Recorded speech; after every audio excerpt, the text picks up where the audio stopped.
Some things rise from the depths when they're not supposed to. Lake Placid sits in the heart of Central Florida, a deceptively ordinary body of water spanning roughly 2,000 acres in Highlands County. Despite its name, borrowed from the more famous Adirondack Lake, this Florida version carries its own quiet reputation among locals. The lake formed naturally in a depression created by underground limestone dissolution, a common geological process throughout the state. Its maximum depth reaches 93 feet near the center, making it one of the deeper natural lakes in the region. Commercial fishing operations have worked these waters since the 1930s, primarily targeting largemouth bass and bluegill for regional markets. The lake's isolation, surrounded by cattle ranches and citrus groves, has kept it largely free from the development pressure affecting many Florida waterways.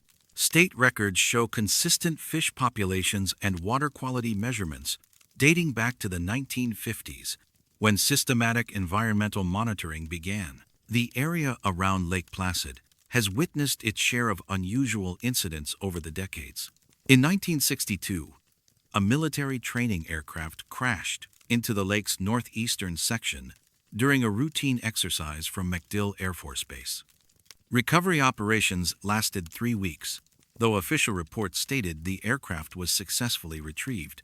Local newspapers from that period mention ongoing search activity well beyond the official conclusion date. Weather patterns around Lake Placid follow typical Central Florida norms, with afternoon thunderstorms during summer months and occasional winter cold fronts.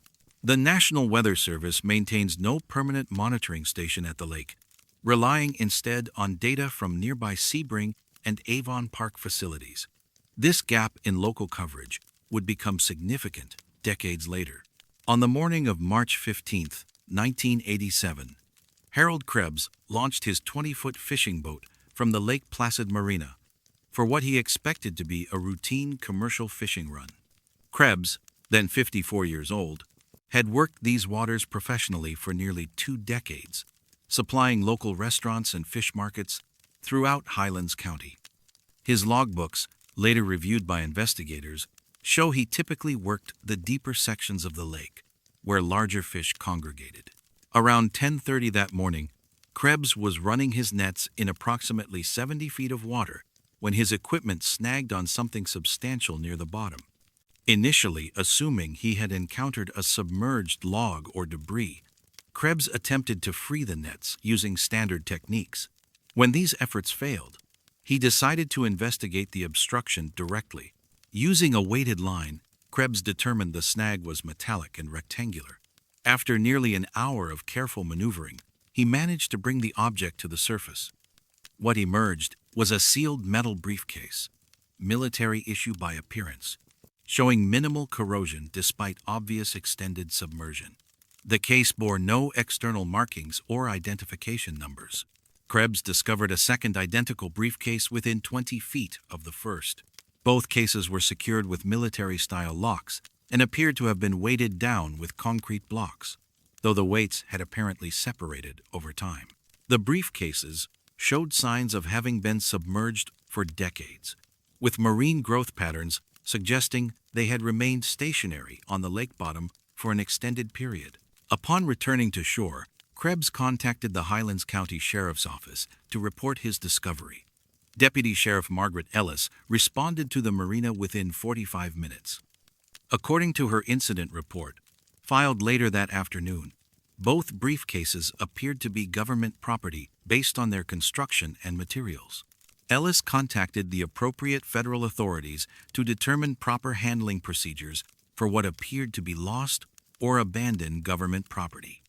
While waiting for guidance, she photographed the briefcases and noted their general condition. The cases were intact, with seals that appeared to have prevented water infiltration despite their long submersion.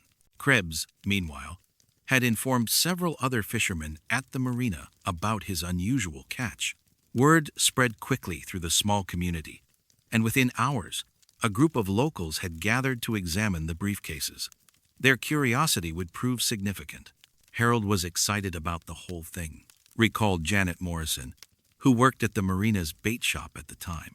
He kept saying these weren't regular suitcases, that they looked official, military or something like that. Morrison remembered the briefcases being surprisingly heavy for their size. You could tell there was a lot of stuff packed in there. Papers, Harold said, when he shook them. Definitely papers. The locks on both briefcases proved vulnerable to basic tools, and by early afternoon, local curiosity had overcome official protocol. Several marina regulars, including Krebs, Morrison, and 2 other fishermen, managed to open the first briefcase using a crowbar and screwdriver combination.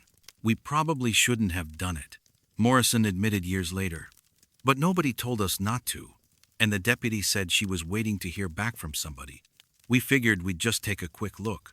The contents of the first briefcase surprised everyone present. Instead of the equipment manuals or personnel files they might have expected, they discovered hundreds of pages of meteorological data, organized chronologically, and covering a period from 1960 to 1978.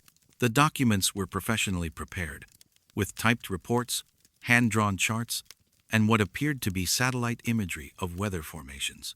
It was all weather stuff, Morrison recalled. Temperature readings, wind patterns, pressure measurements. Looked like somebody had been watching the weather around here real close for a long time. Local fisherman Ray Hendricks, who was present when the briefcase was opened, remembered the precision of the data. These weren't rough notes or anything casual. Everything was typed up formal, with official-looking headers and dates. Real professional. The meteorological reports covered daily weather conditions for the Lake Placid area with extraordinary detail. Barometric pressure readings were recorded to 3 decimal places. Wind measurements included direction changes within 15-minute intervals, and temperature data was logged hourly rather than the standard twice-daily readings typical of the period. What disturbed the observers most was the accuracy of the historical data. Morrison, who had lived in the area her entire life, recognized specific weather events documented in the papers. They had the big storm from 1967 written down exactly right, even mentioned the tornado that touched down near the lake.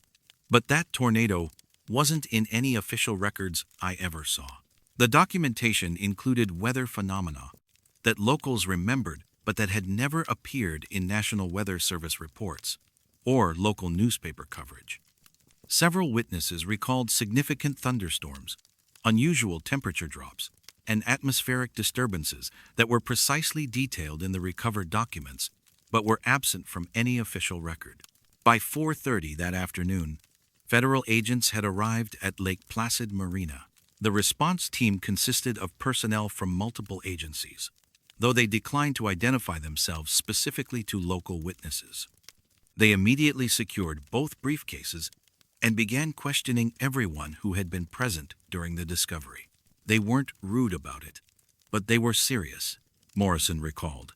Asked us exactly what we saw, what we touched, whether we took any pictures. Made it clear this was official business. The agents spent several hours photographing the recovery site and interviewing witnesses. They collected Krebs's fishing equipment for examination and requested detailed statements from everyone who had handled the briefcases.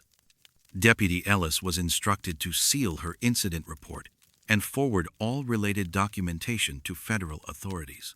Within 24 hours, all physical evidence of the discovery had been removed from Lake Placid. The briefcases, any photographs taken by local authorities, and even Harold Krebs's fishing nets were confiscated as part of the federal investigation.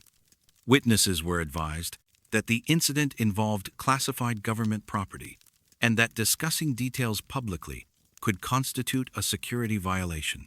The second briefcase was never opened in the presence of local witnesses. Federal agents secured it immediately upon arrival and provided no information about its contents. When pressed by Deputy Ellis about the nature of the recovered materials, agents indicated only that the briefcases contained historical government documents that required proper security handling. Harold Krebs was compensated for his lost fishing equipment, but was required to sign documentation acknowledging federal jurisdiction over the incident. He continued commercial fishing on Lake Placid until his retirement in 1994. but never again encountered unusual objects during his operations. Official inquiries about the incident yielded minimal information.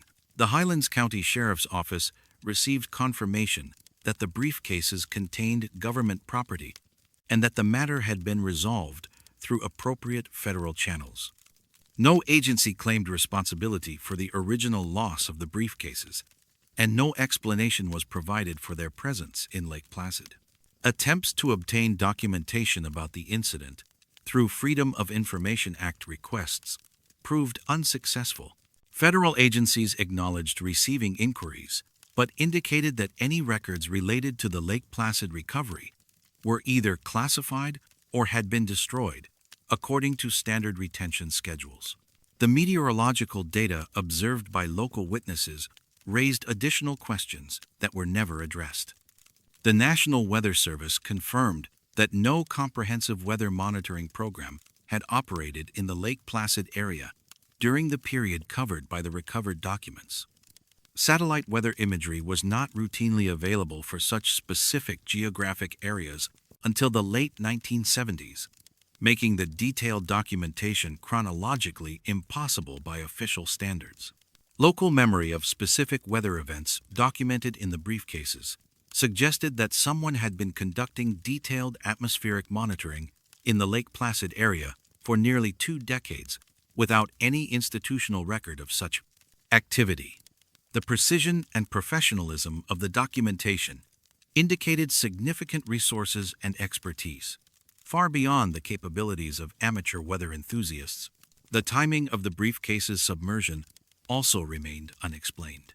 Based on marine growth patterns and corrosion analysis conducted by federal personnel, the cases had been underwater since approximately 1978 to 1980.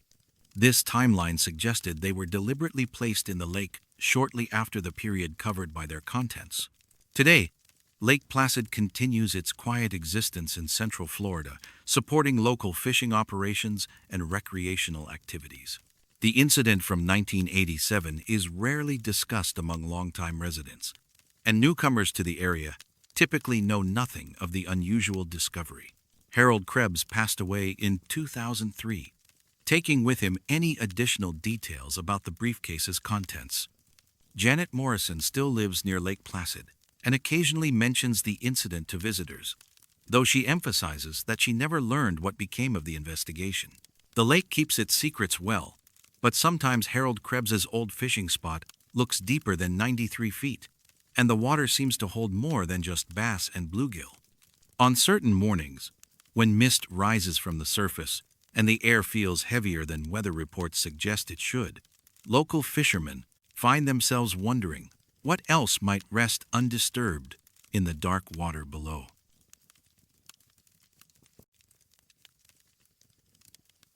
Some voices speak into the darkness, whether anyone is listening or not.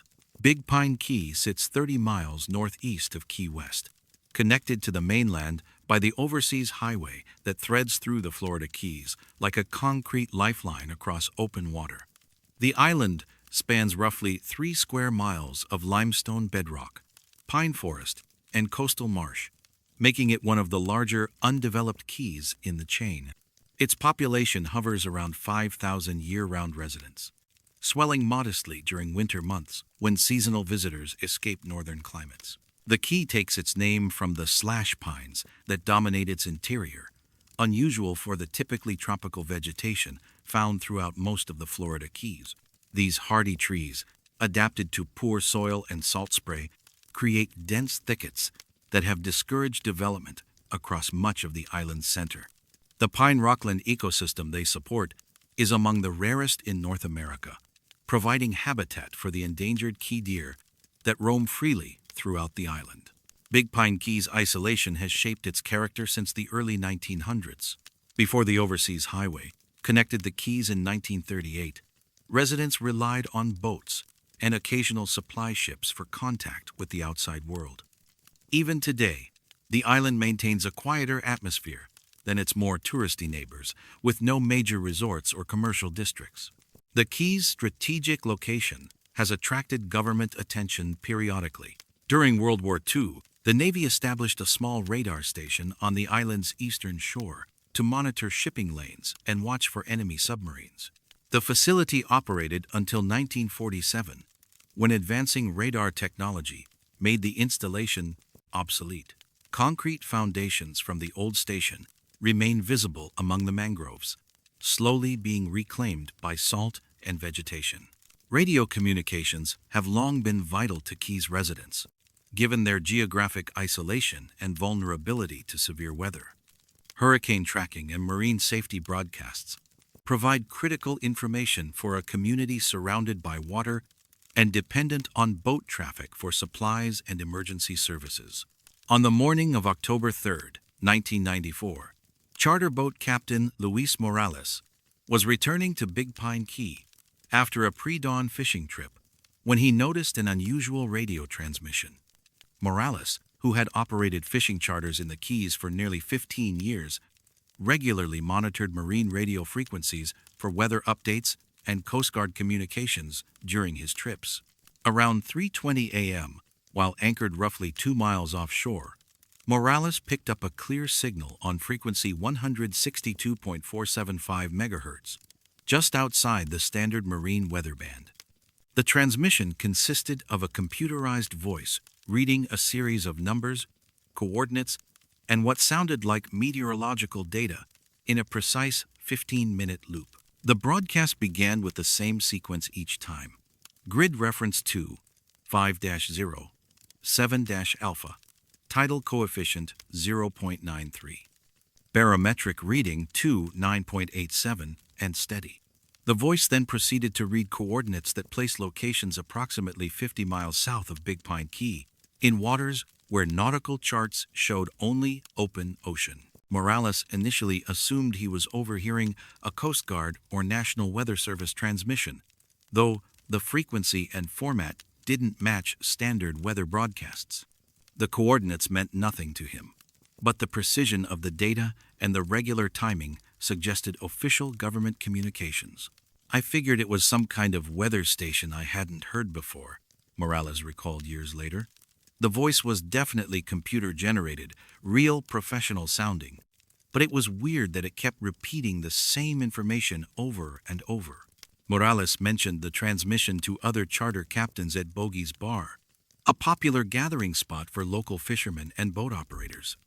Several others confirmed they had noticed the same broadcast, though most had dismissed it as routine government communications they simply weren't familiar with. The signal continued to appear every Tuesday morning at exactly 3:17 a.m., maintaining the same 15-minute duration and identical content. Local mariners began referring to it as the Tuesday Voice, and occasionally tuned in out of curiosity, though the repetitive nature of the broadcast offered little entertainment value. In February 1995, amateur radio operator Dennis Fletcher decided to investigate the transmission more systematically. Fletcher, a retired electrical engineer who had moved to Big Pine Key the previous year, possessed sophisticated radio equipment and considerable expertise in signal analysis. "I was curious about the technical aspects," Fletcher explained. "The signal was clean, well-modulated, definitely professional grade, but the frequency allocation didn't make sense for any standard weather service." Fletcher's analysis revealed several unusual characteristics. The transmission originated from somewhere on Big Pine Key itself, based on signal strength and propagation patterns. The broadcast power was relatively low, suggesting a range of perhaps 20 to 30 miles under ideal conditions. Most significantly, the frequency was not assigned to any licensed broadcaster according to Federal Communications Commission records. Fletcher contacted the FCC's Miami field office to report the unlicensed transmission. According to his correspondence, filed with the Monroe County Public Library, investigators initially expressed interest in locating and identifying the unauthorized broadcaster. However, subsequent communications from the FCC became increasingly vague, eventually suggesting the matter was being handled through appropriate federal channels. The coordinates broadcast by the mysterious station consistently pointed to the same location: 24 degrees, 37 minutes north latitude, 81 degrees, 14 minutes west longitude. This position lies in the Florida Straits, roughly halfway between Big Pine Key and Cuba, in waters that reach depths of over 6,000 feet. Charter Captain Maria Santos, who began monitoring the broadcasts regularly in 1996, decided to visit the coordinates during a deep-sea fishing expedition. My clients wanted to try for marlin, and those coordinates were in good fishing waters, Santos explained. I figured we might as well see what was out there. Santos's GPS unit confirmed her arrival at the broadcast coordinates on July 14, 1996. She found nothing unusual on the surface, no structures, debris, or distinctive features that might explain why this specific location warranted regular radio attention. Fish finder sonar revealed typical deep-water bottom contours, with no indication of artificial objects or anomalous formations. It was just empty ocean, Santos recalled. Good fishing, actually, but nothing special. Made me wonder why anybody would broadcast those exact coordinates every week for years. Other captains who visited the coordinates reported similar findings. The location supported normal marine life and showed no visible signs of activity, either on the surface or detected by standard fish-finding equipment. Weather conditions in the area followed typical patterns for the Florida Straits, with no unusual atmospheric or oceanographic phenomena. The tidal data included in the broadcasts proved accurate for the Big Pine Key area, matching official predictions published by the National Ocean Service. Barometric pressure readings, when verified against local weather stations, also showed precise correlation with actual conditions. However, the specific format and timing of the data transmission remained unexplained. Dennis Fletcher's technical investigation expanded over several years, eventually involving collaboration with other amateur radio operators throughout South Florida. By 1998, the group had established that the transmission originated from the interior of Big Pine Key, likely somewhere within the protected Pine Rockland Preserve where access was restricted. We triangulated the signal to within about a quarter mile, Fletcher reported, somewhere in the densest part of the pine forest, where you'd need special permission to go poking around. That made sense if it was some kind of government operation. Attempts to locate the physical transmitter proved unsuccessful.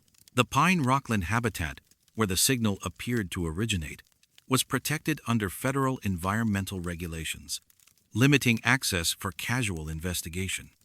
The dense vegetation and difficult terrain would have concealed any small installation effectively.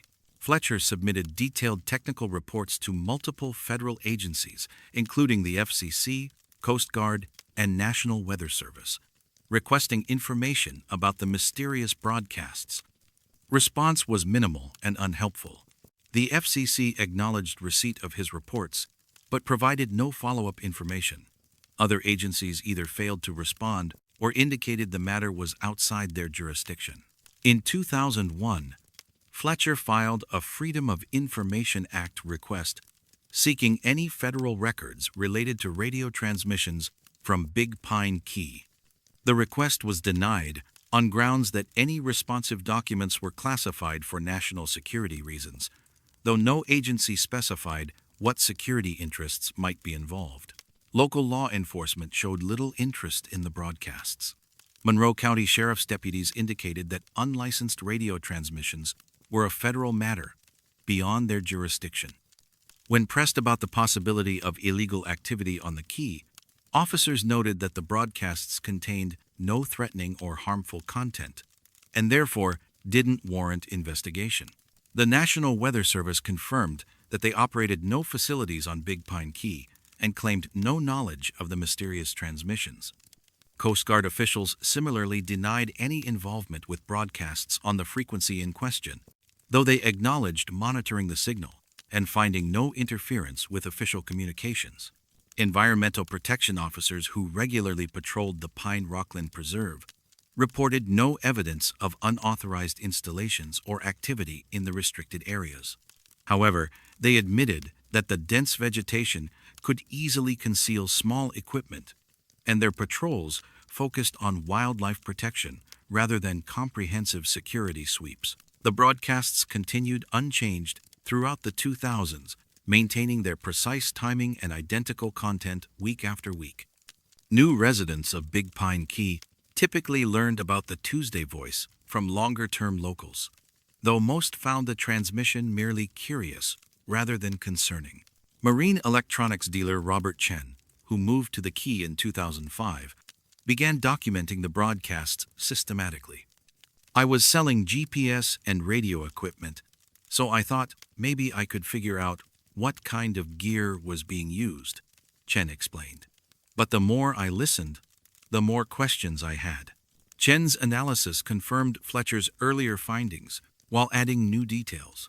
The broadcast quality suggested professional-grade equipment maintained in excellent condition. The computer-generated voice used was consistent with military or government communication systems from the 1980s and 90s. Most puzzling, the transmission showed no signs of degradation or equipment aging, despite operating continuously for over a decade. Recent attempts to investigate the broadcasts have met with increasing bureaucratic obstacles. Freedom of Information Act requests are routinely denied or heavily redacted. Federal agencies acknowledge awareness of the transmissions, but consistently refuse to provide explanatory information. The coordinates broadcast each week remain unchanged, pointing to the same empty patch of ocean that has yielded no secrets to visiting mariners. Tidal and weather data continue to prove accurate, though their source and purpose remain officially unexplained. Today, the Tuesday broadcasts continue their solitary vigil, speaking numbers into the darkness above Big Pine Key. The voice remains mechanical and precise, measuring conditions that may matter to someone, somewhere, for reasons that no agency will acknowledge. In the quiet hours before dawn, when the signal reaches across dark water toward coordinates that mark nothing official, the mystery deepens rather than fades with time.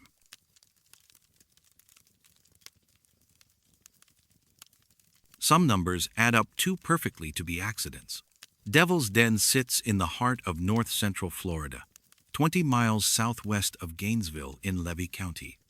The site consists of a prehistoric underground spring housed within a dry cave, accessible through a narrow opening in the limestone ceiling that allows natural light to filter down to the crystal-clear water below. The cavern formed thousands of years ago, when acidic groundwater dissolved the surrounding limestone bedrock, creating a bell-shaped chamber that extends 120 feet beneath the surface. The spring maintains a constant temperature of 72 degrees year-round, fed by the vast Floridan aquifer that underlies much of the southeastern United States.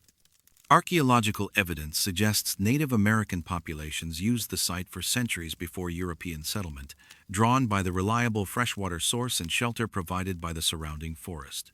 Early settlers in the 1800s gave the location its ominous name, reportedly due to the eerie appearance of steam rising from the cave opening during cool mornings, when warm air from the underground chamber met cold surface temperatures. Spanish explorers had documented the site in the 1600s, noting its use by indigenous populations for ceremonial purposes, though specific details of these practices were never recorded. The area around Devil's Den remained sparsely populated through most of the 19th century, with only scattered homesteads and small farms taking advantage of the fertile soil and abundant groundwater. The region's relative isolation, combined with its reputation for being haunted or cursed, discouraged extensive settlement. Despite its agricultural potential, modern development came slowly to the Devil's Den area. The site became a popular destination for cave divers and tourists in the 1960s, when improvements to local roads made access easier for visitors from Gainesville and other Florida cities. Commercial diving operations began offering guided tours of the underwater cave system, though the advanced technical diving required limited participation to experienced divers. In 1973, University of Florida demography graduate student Patricia Hoffman was conducting research on rural population patterns in north-central Florida when she discovered an unusual discrepancy in Census Bureau records for the Devil's Den area. Hoffman was analyzing population density changes in rural Levy County as part of her thesis on post-war demographic shifts, when she noticed that official census counts consistently exceeded verifiable resident populations. According to her research notes, filed with the University Library, Hoffman found that the 1970 census recorded 143 residents within a 3-mile radius of Devil's Den. However, when she attempted to verify this figure through property records, voter registrations, and school enrollment data, she could account for only 126 actual residents. The discrepancy of 17 people seemed significant enough to warrant further investigation. Hoffman initially assumed the problem resulted from standard census enumeration errors, boundary disputes, or temporary residents who had moved between the time of the census and her verification efforts. "I thought it was just sloppy record-keeping," Hoffman recalled in a 1998 interview. Rural areas always had counting problems because of seasonal workers, people living in mobile homes, that sort of thing. But when I looked closer, the numbers were too consistent to be random errors. Hoffman's investigation revealed that similar discrepancies appeared in previous census records for the same area.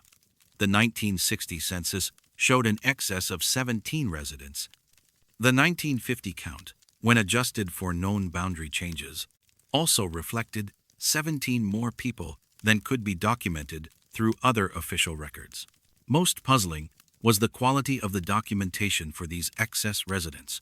Hoffman discovered that the census records included detailed information for individuals who appeared to live normal lives in the Devil's Den vicinity, complete names, ages, occupations, and family relationships that seemed entirely plausible and internally consistent. The records weren't obviously fake, Hoffman explained. These people had normal-sounding names, reasonable ages, typical rural occupations. Everything looked legitimate until you tried to find any other evidence that they actually existed. Hoffman attempted to locate some of these individuals through standard research methods. She checked property ownership records, school enrollment lists, voting registrations, and local business records. None of the 17 excess residents appeared in any other official documentation, despite having detailed profiles in census records. Local residents proved equally unhelpful when Hoffman inquired about the missing individuals. Property owners in the Devil's Den area expressed familiarity with their immediate neighbors, but could provide no information about the specific people listed in census records as living nearby. "I'd show people the names and addresses from the census, and they'd just look confused," Hoffman remembered. They knew who lived where, and these names didn't match anybody they'd ever seen or heard of. Hoffman's research advisor, Dr. Michael Brennan, initially suggested that the discrepancies resulted from data processing errors or cross-contamination between adjacent census enumeration districts. However, when Brennan reviewed Hoffman's findings personally, he agreed that the consistency and detail of the anomalous records suggested something more systematic than clerical mistakes. "Patricia had done solid work," Brennan stated in University Correspondence from 1974. "The methodology was sound and the documentation was thorough. We couldn't explain why these particular records appeared consistently across multiple census years while showing no correlation with any other official data sources." Brennan contacted the Census Bureau's Atlanta Regional Office to report the discrepancies and request clarification of enumeration procedures for the Devil's Den area. According to university records, census officials initially expressed interest in investigating the reported anomalies, but subsequently indicated that the matter was being handled through internal administrative channels. The 1980 census provided an opportunity to test whether the pattern would continue. Hoffman, by then working as a demographic analyst for the state of Florida, arranged to monitor census enumeration in the Devil's Den area through unofficial channels within the Census Bureau. The 1980 count again showed 17 more residents than could be verified through independent sources. Hoffman's contacts within the Census Bureau confirmed that these excess records appeared in preliminary tabulations and were included in official final counts despite failing standard verification procedures. The records looked absolutely normal from a processing standpoint, reported census analyst James Crawford, who spoke confidentially to Hoffman about the anomalies. They went through all the standard quality control checks and didn't trigger any of the automated error detection systems. But when we tried to do follow-up verification, we couldn't locate any of these individuals. Crawford noted that the 17 anomalous records shared certain characteristics, all listed addresses within the 3-mile radius of Devil's Den that Hoffman had originally studied. All showed internal demographic consistency, family relationships, ages, and occupations that made sense relative to each other. None appeared in any supplementary data sources used by the Census Bureau for verification purposes. Most unusually, the anomalous records appeared to have been generated using enumeration techniques that were no longer standard by 1980. The formatting and data structure matched procedures used in 1960, as if the same basic records had been updated and resubmitted for each subsequent census. Hoffman's attempts to trace the source of these records within Census Bureau systems proved unsuccessful. Administrative personnel she contacted either claimed no knowledge of the Devil's Den anomalies or indicated that inquiries about specific enumeration irregularities required security clearances beyond her authorization level. In 1985, Hoffman submitted a formal complaint to the Census Bureau's Data Quality Division, requesting an official investigation of the persistent population discrepancies around Devil's Den. Her complaint included detailed documentation spanning 25 years of census data and verification attempts. The Census Bureau's response, received 6 months later, acknowledged receipt of her complaint and indicated that the matter had been referred to appropriate technical specialists for review. No follow-up communication was provided, and subsequent inquiries about the status of the investigation received form letter responses stating that specific enumeration procedures were confidential administrative matters. Freedom of Information Act requests submitted by Hoffman and other researchers seeking documentation of census procedures for the Devil's Den area were denied on grounds that the requested materials involved ongoing administrative processes or contained information exempt from disclosure under privacy protection statutes. The 1990 census continued the established pattern, recording exactly 17 more residents in the Devil's Den area than could be verified through independent sources.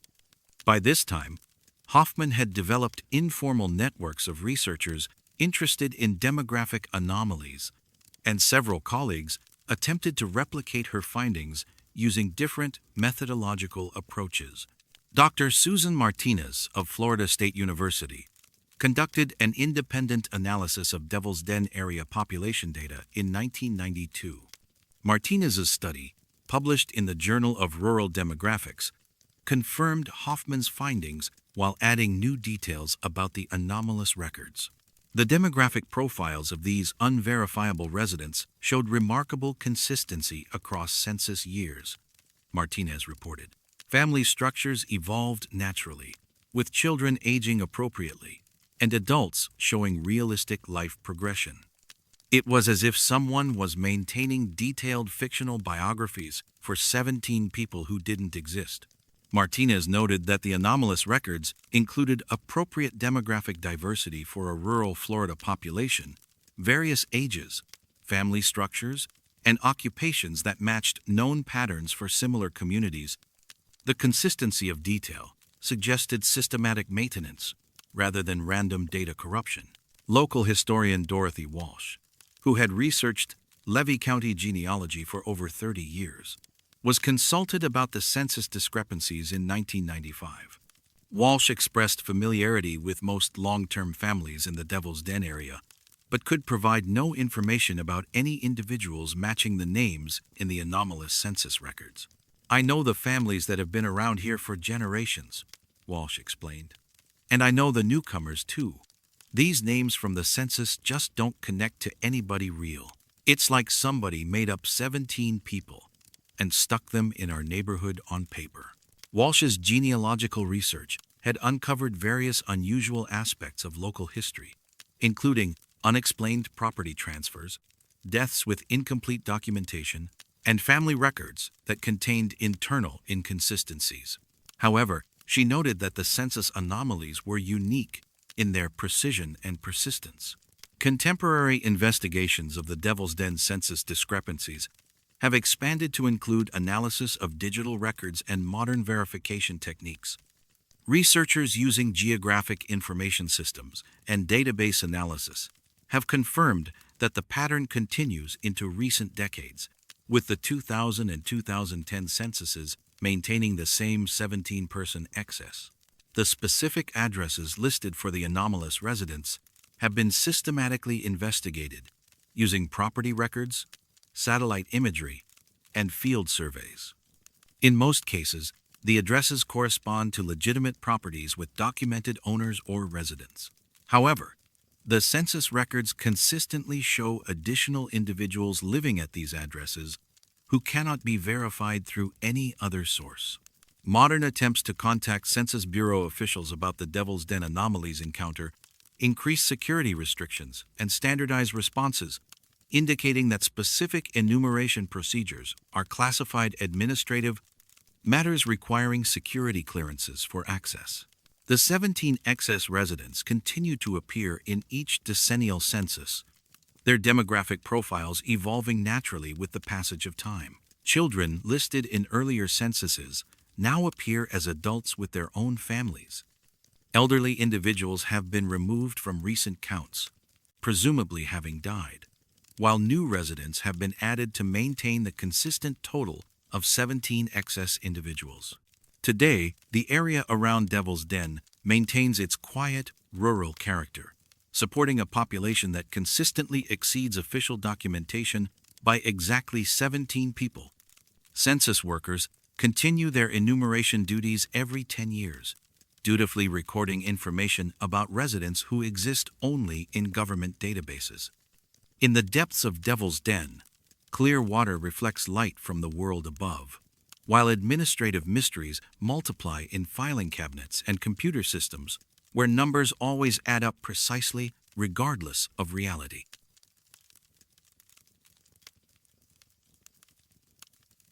Some departures are scheduled in books that no one is allowed to read. Homestead Air Reserve Base occupies nearly 3,000 acres in southern Miami-Dade County, approximately 25 miles southwest of downtown Miami. Originally constructed in 1942 as a training facility for Army Air Corps bomber crews, the installation has served various military functions throughout its operational history. The base sits on relatively flat terrain, typical of South Florida, surrounded by agricultural land, suburban developments, and the northern edge of Everglades National Park. Hurricane Andrew devastated the facility in August 1992, with sustained winds exceeding 160 miles per hour, destroying most structures and aircraft on the base. The storm's impact was so severe that the Air Force initially considered permanent closure rather than reconstruction. Cleanup and rebuilding efforts continued for several years, during which the base operated with reduced personnel and limited flight operations. The base's strategic location has made it valuable for various military missions, including air defense of the southeastern United States, drug interdiction operations in the Caribbean, and logistical support for activities throughout Central and South America. Its proximity to the Everglades and relative isolation from dense urban development have also made it suitable for training exercises that require significant airspace and minimal civilian interference. Local communities around Homestead have maintained complex relationships with the military installation throughout its history. While the base provides economic benefits through employment and contracts with local businesses, residents have periodically complained about noise from training flights, restrictions on airspace usage, and limited information about base activities that affect the surrounding area. The aftermath of Hurricane Andrew created unusual circumstances for both the base and surrounding communities.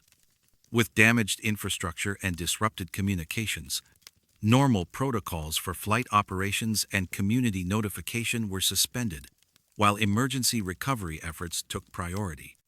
This temporary breakdown of standard procedures would prove significant for subsequent events. On the night of October 15th, 1992, approximately 2 months after Hurricane Andrew, several residents of the Redland agricultural area reported observing an unmarked aircraft departing from Homestead Air Reserve Base at exactly midnight. The flight was notable because it occurred during a period when base officials had announced the suspension of all non-essential flight operations due to ongoing storm damage repairs. Maria Gonzalez, who lived approximately 3 miles northeast of the base, was awakened by the sound of jet engines at what she estimated to be midnight. Looking out her bedroom window, she observed a large, dark aircraft climbing steadily toward the southwest, following a flight path that took it directly over her property. It was definitely a military plane, Gonzalez recalled. Big, with multiple engines. But there were no lights, except for what looked like navigation lights. No strobes, no landing lights, nothing bright. It was quieter than the usual jets, but you could still hear it clearly.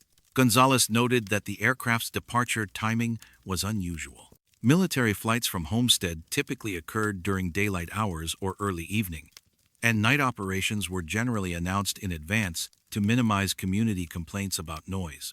The aircraft returned approximately 4 hours later, following the same general flight path in reverse. Gonzalez observed the landing lights briefly as the plane approached the base from the southwest, but noted that all lights were extinguished well before the aircraft would have been visible from other residential areas. 3 weeks later, on November 5th, Gonzalez again observed a similar midnight departure. This time, she made note of the date and time, beginning what would become a 3-year record of unusual flight activity from Homestead Air Reserve Base. Other residents in the area began reporting similar observations. Robert Chen, a commercial pilot who lived in the Princeton area, approximately 4 miles north of the base, confirmed sighting unmarked aircraft departing at midnight on dates that corresponded with Gonzalez's observations. "I knew it wasn't normal scheduled traffic," Chen explained. "The timing was too precise, and the aircraft configuration didn't match anything the Air Force was supposed to be flying out of Homestead during that period." Chen's aviation experience allowed him to provide more technical details about the mysterious flights. He estimated the aircraft to be large transport or cargo planes, based on their sound characteristics and flight performance. The planes appeared to be following non-standard departure procedures, climbing more steeply than typical for heavy aircraft and turning toward unconventional headings. Normal departure patterns from Homestead follow specific routes to avoid populated areas and conform to air traffic control requirements, Chen noted. These planes were flying direct southwest, which would take them over the Everglades and toward the Florida Straits. That's not a standard commercial or military route. Agricultural worker Miguel Santos, whose night shift at a tomato processing facility provided regular opportunity to observe air traffic, began documenting the flights systematically in early 1993. Santos worked from 11 p.m. to 7 a.m., giving him consistent vantage points for observing late-night aircraft activity. Every third Thursday, exactly at midnight, Santos reported, you could set your watch by it. Same type of plane, same direction, same time. Always came back before sunrise, usually around 4 or 5 in the morning. Santos's observations revealed the precise pattern that would characterize the mysterious flights throughout their documented period. The aircraft departed every 21 days, always at midnight, always following the same southwestern heading. Return times varied slightly, but the planes were always back on the ground before dawn. The consistency of the pattern suggested planned operations rather than emergency or irregular flights. However, when residents contacted Homestead Air Reserve Base to inquire about the midnight departures, they received responses indicating that no special flight operations were being conducted during the reported times. Public Affairs Officer Captain Jennifer Walsh, who handled community inquiries for the base during this period, consistently denied knowledge of unusual flight activity. According to correspondence preserved by several residents, Walsh stated that all flight operations were being conducted in accordance with Federal Aviation Administration regulations, and that any concerns about noise or safety should be directed to appropriate civilian authorities. The base's official position became increasingly difficult to maintain as reports accumulated from multiple independent sources. Amateur radio operators in the area began monitoring air traffic control frequencies, hoping to intercept communications related to the mysterious flights. Radio operator David Park, who had monitored aviation communications as a hobby for over 20 years, reported that the midnight flights appeared to operate without normal radio contact with civilian air traffic control. They weren't talking to Miami Approach or any other civilian controllers that I could detect, Park explained. Either they were using frequencies I couldn't monitor, or they were flying without standard radio procedures. Park's observations suggested that the flights operated outside normal civilian aviation control systems, possibly using military frequencies or procedures not accessible to amateur monitoring. This raised questions about regulatory compliance and coordination with civilian aviation authorities in the busy South Florida airspace. In March 1994, Miami-Dade County Commissioner Alan Richards requested information from Homestead Air Reserve Base about resident complaints regarding late-night flight activity. Richards's inquiry, submitted through official channels, sought clarification of base flight schedules and noise abatement procedures. The base's response, according to county records, acknowledged receipt of community concerns, but indicated that specific operational details could not be released for security reasons. Base officials offered to arrange briefings for community leaders about general flight operations, but declined to provide information about particular missions or schedules. Richards's follow-up inquiries met with similar responses, eventually leading him to contact federal representatives for assistance in obtaining information about the mysterious flights. Congressional inquiries submitted on behalf of constituents received responses indicating that questions about specific military operations required security clearances beyond the scope of routine constituent services. Federal Aviation Administration records, reviewed by county officials, showed no filed flight plans corresponding to the reported midnight departures from Homestead. However, FAA personnel indicated that military flights operating under certain classifications were exempt from standard civilian flight plan requirements, making it impossible to verify or deny the flights through normal regulatory channels. The consistent denials from base officials began to conflict with accumulating evidence from civilian sources. Air traffic controllers at Miami International Airport, speaking unofficially to local aviation journalists, confirmed detecting aircraft on radar that corresponded to the reported Homestead departures. We'd see primary targets leaving the Homestead area around midnight, heading southwest, reported one controller who requested anonymity. No transponder, no radio contact, no flight plan on file. Technically, they were violating controlled airspace procedures, but we were told not to pursue it. The controller noted that the mysterious aircraft appeared to follow routes that would take them into international airspace over the Florida Straits within 30 minutes of departure, once beyond USS territorial limits. Tracking became impossible using civilian radar systems. Miami Herald aviation reporter Susan Martinez attempted to investigate the flights in late 1994, submitting Freedom of Information Act requests for any federal records related to unusual aircraft activity in South Florida. Her requests were denied on national security grounds, with agencies indicating that responsive documents, if they existed, were classified beyond public release authority. Martinez's investigation did uncover references to the Homestead flights in other contexts. Air Force personnel stationed at the base during the relevant period, when contacted after their transfers to other installations, acknowledged awareness of special operations that occurred during off-duty hours, but declined to provide specific details. "There were things happening that we weren't supposed to talk about," explained one former airman who had worked in base operations during 1993.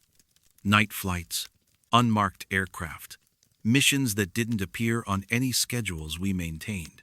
We were told it was classified and that asking questions could affect our security clearances." The former airman noted that the mysterious flights required significant logistical support, including ground crews, fuel, and maintenance, despite their absence from official records.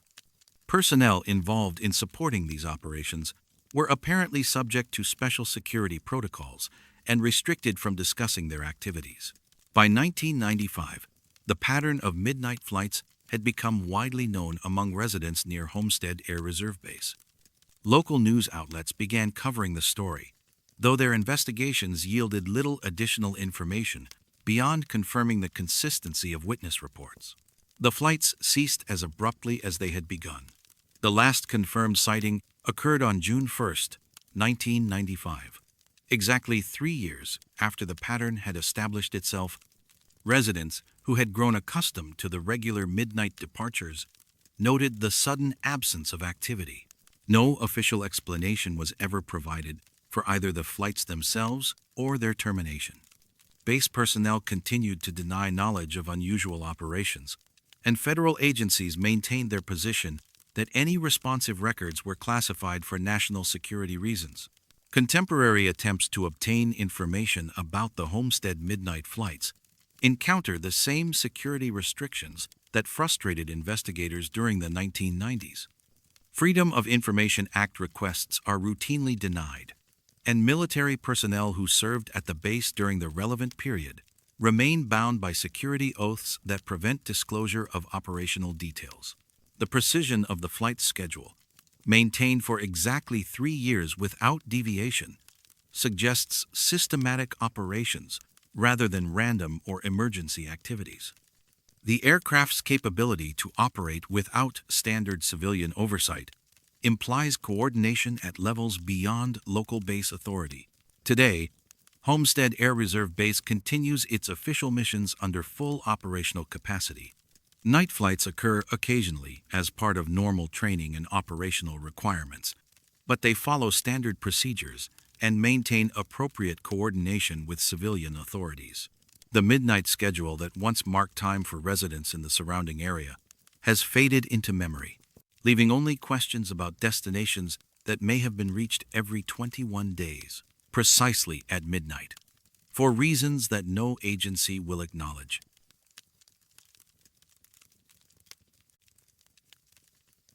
Some boundaries refuse to stay where they are drawn. Fakahatchee Strand Preserve State Park stretches across 85 square miles of southwestern Florida, encompassing the largest strand swamp in the state and one of the most diverse ecosystems in North America. The preserve lies between Naples and Everglades City in Collier County, characterized by linear swamps called strands that run roughly parallel to each other in a northwest to southeast orientation. These natural drainage channels, formed over thousands of years as sheet flow from the Everglades carved shallow depressions through the underlying limestone bedrock.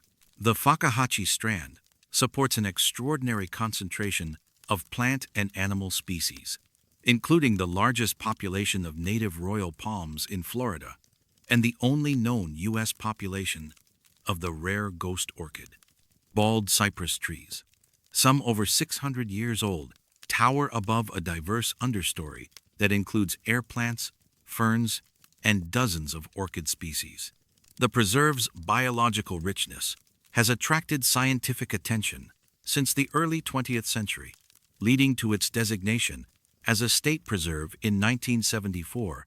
European exploration of the area began in the 1600s, though the challenging terrain and seasonal flooding discouraged permanent settlement.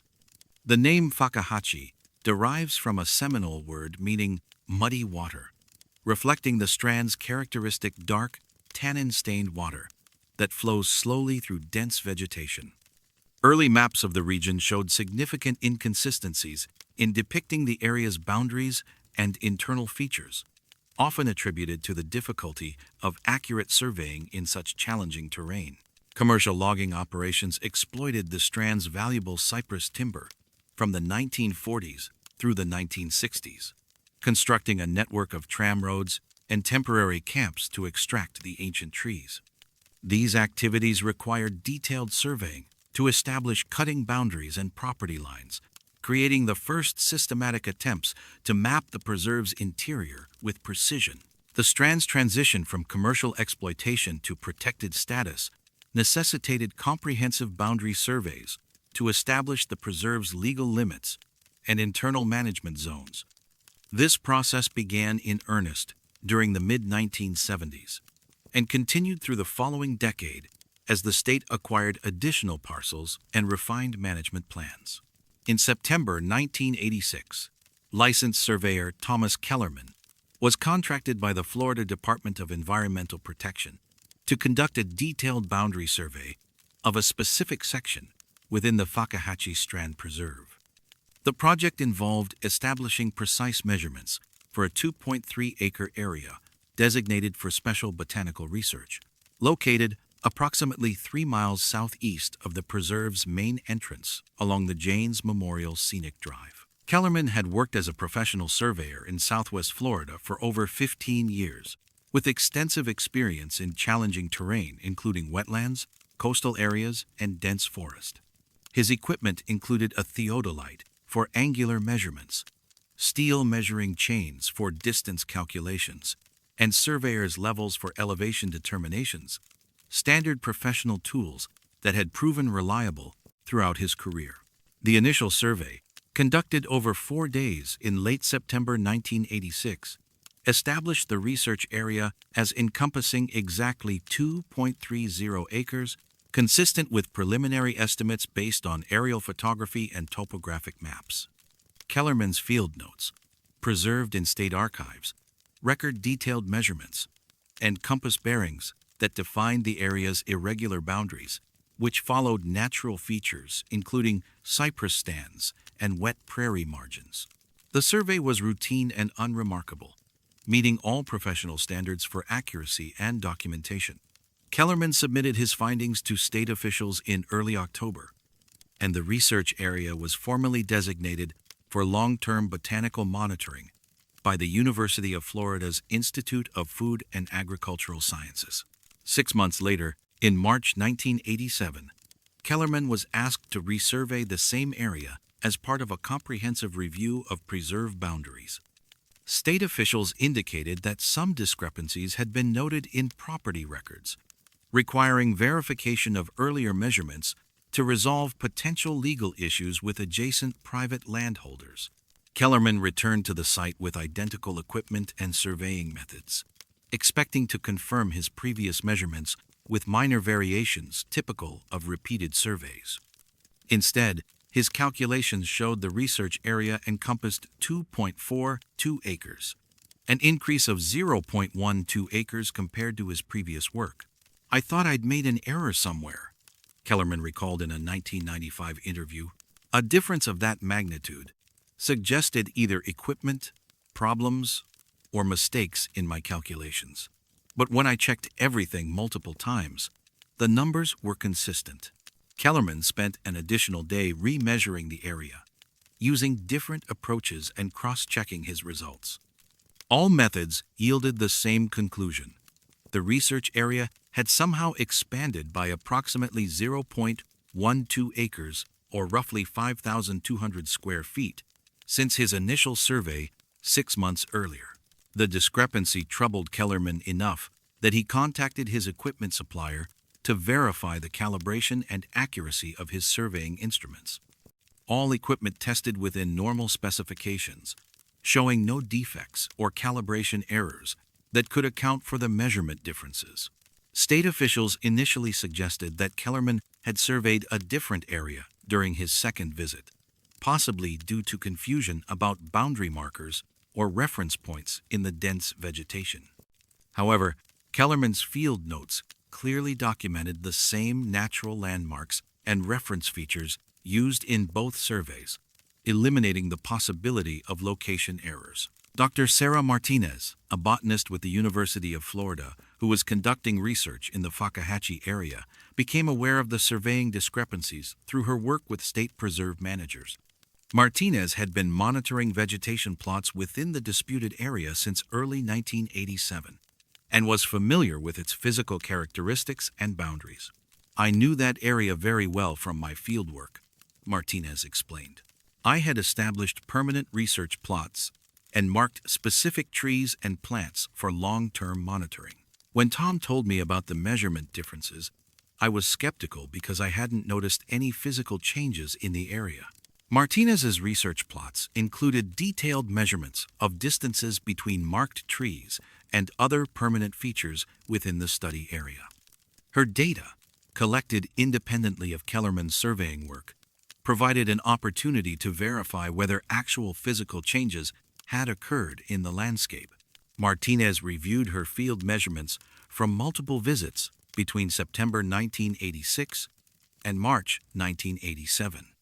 Her records showed consistent distances between marked reference points, with variations no greater than the normal measurement errors expected in dense vegetation. The apparent expansion detected by Kellerman's surveys was not reflected in Martinez's botanical measurements. "The trees and landmarks I was using hadn't moved," Martinez noted. "The physical layout of the area was identical, but somehow, when you calculated the total area using standard surveying methods, you got different results." The contradiction between Kellerman's area calculations and Martinez's distance measurements suggested that the discrepancy involved surveying methodology rather than actual landscape changes. However, both professionals were using established, accurate techniques that should have yielded consistent results.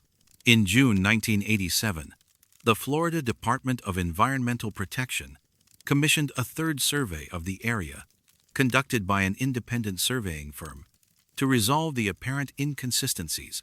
Carter and Associates, a respected surveying company based in Fort Myers, assigned senior surveyor Michael Chen to re-examine the disputed boundaries. Chen's survey, conducted using modern electronic distance measuring equipment in addition to traditional surveying tools, measured the research area at 2.24 acres smaller than either of Kellerman's previous measurements. Chen's report noted that his equipment and methods met or exceeded industry standards for accuracy, and that his measurements had been cross-checked using multiple techniques. 3 different surveys, 3 different results, Chen observed in his final report, all conducted by qualified professionals using appropriate equipment and methods. The variations exceeded normal surveying tolerances by significant margins. Chen recommended that additional surveys be conducted at regular intervals to determine whether the measurement discrepancies followed any identifiable pattern.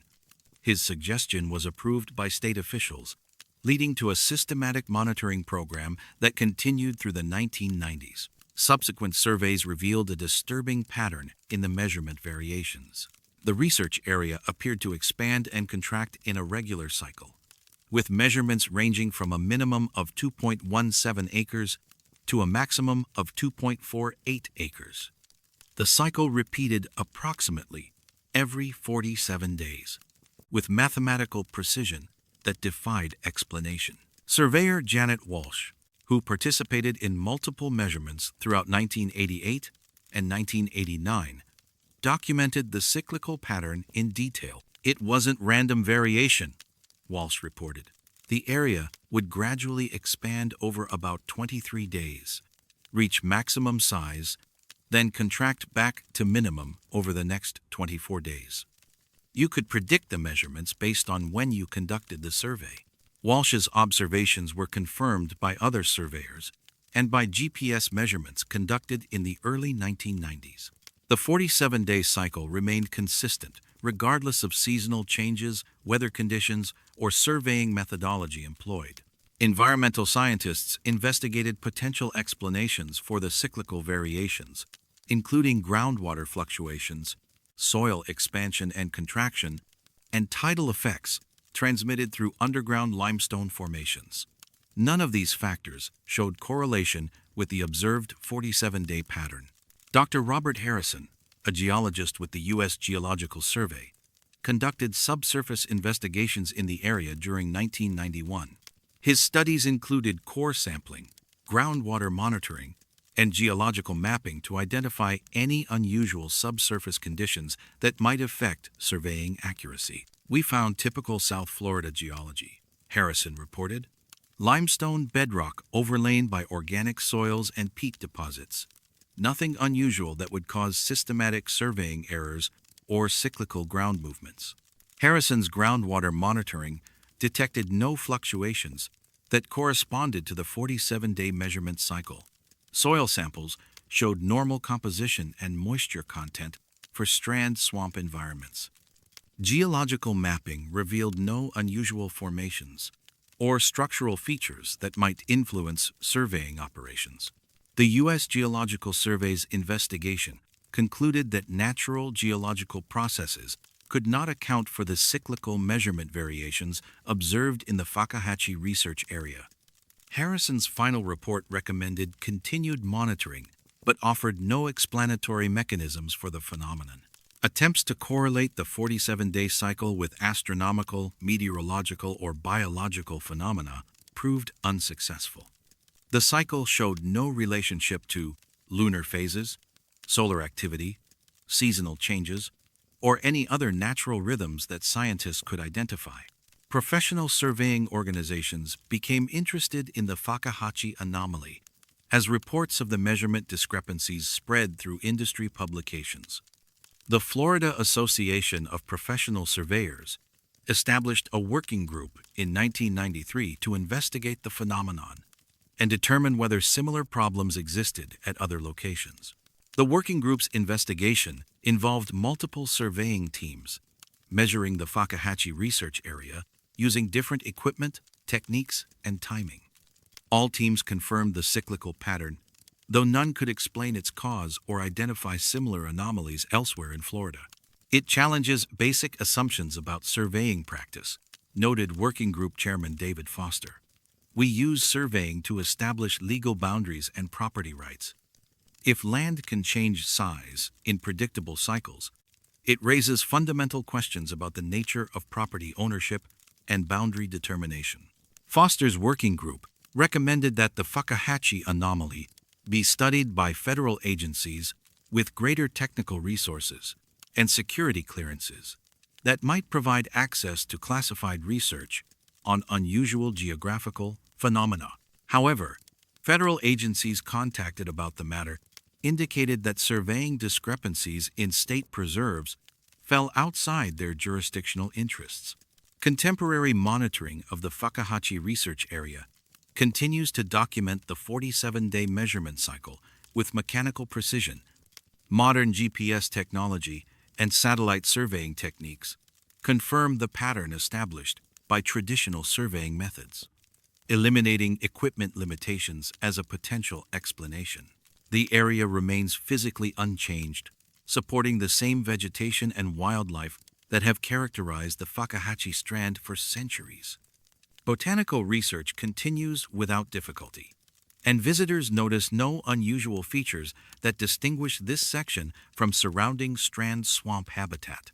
State preserve managers have quietly discontinued official surveys of the research area, citing budget constraints and administrative priorities. Unofficial monitoring by interested surveyors continues sporadically, always confirming the persistent 47-day cycle that expands and contracts boundaries drawn on maps that can never quite capture what lies within them.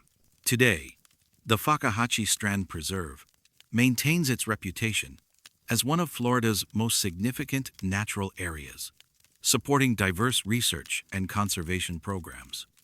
Deep in the Strand, where cypress trees cast shadows that shift with more than the movement of the sun, precise measurements yield imprecise results, and the land itself seems to breathe on a schedule known only to the dark water and ancient trees.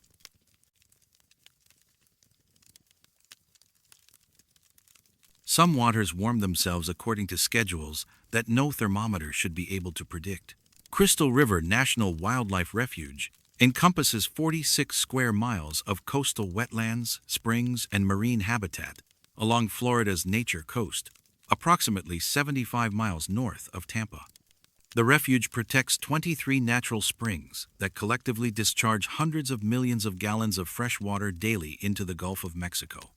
These artesian springs maintain constant temperatures year-round, emerging from the Floridan aquifer at approximately 72 degrees Fahrenheit, regardless of seasonal air temperature variations. The spring system has supported diverse wildlife populations for thousands of years, most notably serving as critical winter habitat for the endangered West Indian manatee. These massive marine mammals migrate to the springs each winter, seeking the warm water necessary for their survival during Florida's cooler months. The spring's thermal stability makes them essential refugia, supporting the largest concentration of manatees in the southeastern United States. Native American populations utilized the Crystal River area for over 2,000 years before European contact, leaving behind shell mounds and ceremonial sites that demonstrate the region's long-standing importance. Spanish explorers documented the springs in the 1600s, noting their clear water and abundant fish populations. Commercial fishing and tourism developed gradually through the 19th and 20th centuries, leading to the area's designation as a National Wildlife Refuge in 1983. The refuge's spring system operates through well-understood hydrogeological processes. Groundwater from the Floridan aquifer, heated by geothermal gradients deep underground, rises through limestone formations and emerges at the surface through natural vents. The consistency of spring temperatures reflects the stability of these underground processes, which operate on geological timescales largely unaffected by surface conditions. Modern scientific monitoring of the springs began in the 1980s as part of manatee research and habitat protection efforts. Temperature sensors installed throughout the refuge provide continuous data on water conditions, helping biologists understand habitat requirements and track environmental changes that might affect wildlife populations. On November 8, 2007, marine biologist Dr. Jennifer Walsh was reviewing routine temperature data from automated monitoring stations throughout Crystal River when she noticed an unusual pattern in readings from Spring 7, a relatively small spring located in the refuge's northeastern section. The data showed a sharp temperature increase of exactly 3.7 degrees Fahrenheit that lasted approximately 45 minutes before returning to baseline levels. Walsh initially assumed the spike resulted from equipment malfunction or temporary interference from a large group of manatees clustering around the temperature sensor. Manatees regularly caused minor fluctuations in spring temperature readings when their body heat and movement affected water circulation patterns around monitoring equipment. However, when Walsh examined wildlife observation logs for the corresponding time period, she found no record of manatee activity in Spring 7. Refuge staff, conducting routine wildlife surveys, had documented the spring as empty of large marine mammals during the entire day when the temperature anomaly occurred. Walsh retrieved the temperature sensor for inspection and testing. The equipment functioned normally, showing no signs of damage, calibration errors, or technical problems that could account for the anomalous reading. She reinstalled the sensor and continued monitoring Spring 7 for additional temperature irregularities. 72 hours later, the same temperature spike occurred again. Walsh personally observed Spring 7 during this second event, confirming that no manatees, human divers, or other obvious heat sources were present in the area. The water temperature rose from 72.1 degrees to 75.8 degrees over a period of approximately 15 minutes, remained elevated for 30 minutes, then gradually returned to baseline over another 15-minute period. The precision of the temperature increase troubled Walsh. Natural thermal variations in springs typically showed gradual changes influenced by multiple environmental factors. The Spring 7 anomaly displayed sharp onset, exact magnitude, and predictable duration that suggested mechanical rather than natural processes. It was like somebody turned on a heater for exactly 45 minutes every 3 days, Walsh recalled in a 2012 interview. But there was no equipment, no human activity, nothing that could generate that kind of precise thermal input. Walsh expanded her monitoring efforts, installing additional temperature sensors at various depths and locations within Spring 7 to determine whether the anomaly was localized or affected the entire spring. Her data revealed that the temperature increases occurred uniformly throughout the spring, suggesting a heat source affecting the entire water column rather than surface-level interference. The 72-hour cycle continued with mechanical regularity. Walsh documented over 40 temperature spikes during the following 6 months, each occurring exactly 3 days after the previous event and displaying identical magnitude and duration. The pattern showed no correlation with weather conditions, tidal cycles, or seasonal changes. Dr. Michael Chen, a hydrogeologist with the U.S. Geological Survey, became involved in the investigation after Walsh contacted federal agencies about the anomalous temperature readings. Chen had extensive experience studying Florida spring systems and was familiar with the geological processes that controlled their thermal characteristics. Jennifer's data was very convincing, Chen explained in a 2013 interview. The temperature spikes were too regular and precise to result from natural variability. Something was systematically adding thermal energy to that spring every 72 hours. Chen conducted comprehensive geological surveys of Spring 7 and the surrounding area, using ground-penetrating radar and seismic imaging to map subsurface limestone formations and groundwater flow patterns. His investigation revealed typical spring geology, with no unusual formations or anomalous features that might explain the temperature variations. Water chemistry analysis showed no changes in Spring 7's mineral content or dissolved gases during temperature spike events. The water maintained normal pH levels, dissolved oxygen concentrations, and other chemical parameters throughout the thermal anomalies, suggesting that the heat source did not involve chemical reactions or volcanic activity. Chen's hydrological modeling indicated that generating the observed temperature increases would require adding approximately 50,000 BTUs of thermal energy to Spring 7 every 72 hours. No known natural process could produce such precise, regular energy inputs without leaving detectable geological or chemical signatures. Local wildlife biologist Sarah Martinez had worked at Crystal River Refuge for over 15 years and was familiar with normal patterns of animal behavior around the springs. Martinez began systematic observations of Spring 7 to determine whether the temperature anomalies affected local wildlife populations. Fish behavior changed during the temperature spikes, Martinez reported. Species that normally avoided warmer water would suddenly appear in large numbers, then disappear when temperatures returned to normal. It was like they could sense the thermal changes before our instruments detected them. Martinez documented unusual feeding patterns among fish populations during temperature anomaly events. Species that typically fed in cooler water would congregate around Spring 7 during the 45-minute warming periods, displaying feeding behaviors not normally observed in thermal spring environments. Bird populations also showed responses to the temperature cycles. Wading birds and waterfowl that normally avoided Spring 7 would arrive shortly before temperature spikes began and remain in the area until thermal conditions returned to baseline. Martinez could find no biological explanation for these anticipatory behaviors. The animals seemed to know when the temperature was going to change, Martinez noted. They'd start gathering around the spring maybe 10 or 15 minutes before our sensors detected any thermal variation. That suggested something we weren't measuring was affecting the environment.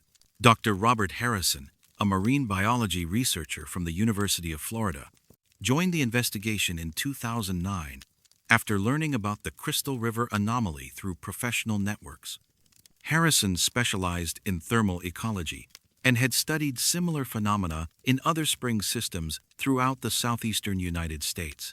Harrison's research team installed sophisticated monitoring equipment around Spring 7, including infrared cameras, hydrophones to detect underwater sounds, and electromagnetic field sensors to identify any artificial energy sources that might be causing the temperature spikes. We threw every detection method we could think of at that spring, Harrison explained. If something was generating 50,000 BTUs every 3 days, we should have been able to detect the source using standard scientific instruments.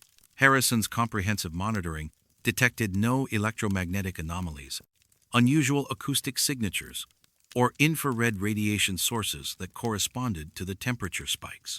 The thermal energy appeared to originate from within the spring water itself, with no external source detectable using available scientific equipment. Federal agencies showed limited interest in the Crystal River temperature anomaly, despite documentation provided by multiple researchers.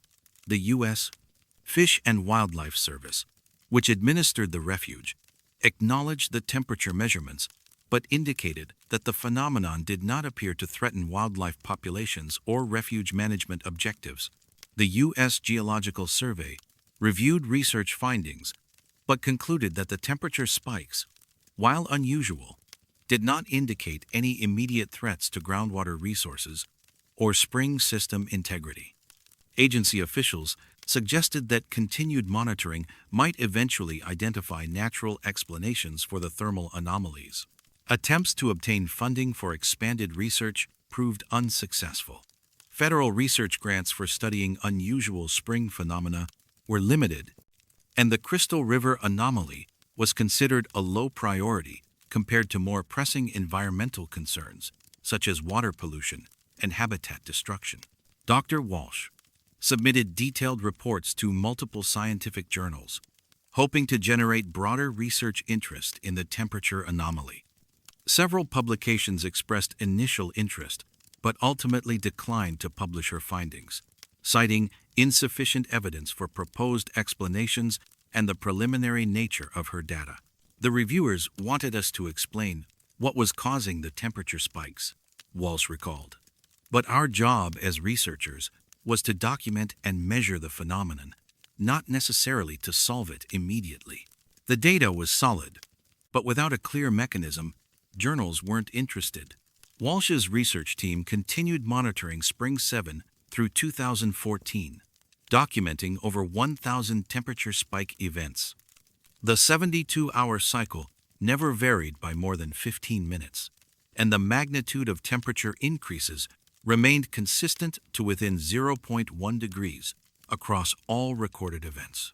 Equipment upgrades and technological improvements during the monitoring period confirmed the precision and regularity of the anomaly. Advanced digital sensors, satellite-linked data transmission, and real-time monitoring systems all documented identical patterns, eliminating equipment limitations as potential explanations. In 2015, budget constraints forced the discontinuation of specialized monitoring at Spring 7.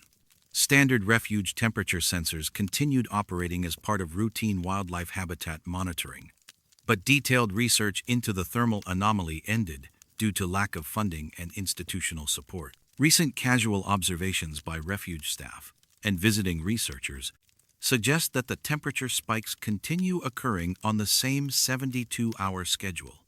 However, without dedicated monitoring equipment and systematic data collection, precise documentation of the phenomenon has lapsed. Crystal River National Wildlife Refuge maintains its reputation as one of Florida's premier wildlife viewing destinations, supporting healthy populations of manatees, fish, and waterfowl. Visitors to Spring 7 notice no unusual characteristics that distinguish it from other springs in the refuge system. The temperature monitoring equipment installed throughout the refuge continues operating for routine habitat management purposes. Every 72 hours, in one specific spring where no heat source has ever been identified, digital sensors record the same impossible thermal signature that has marked time in the clear water for over a decade, measuring energy that comes from somewhere science cannot locate. and returns to nowhere instruments can follow.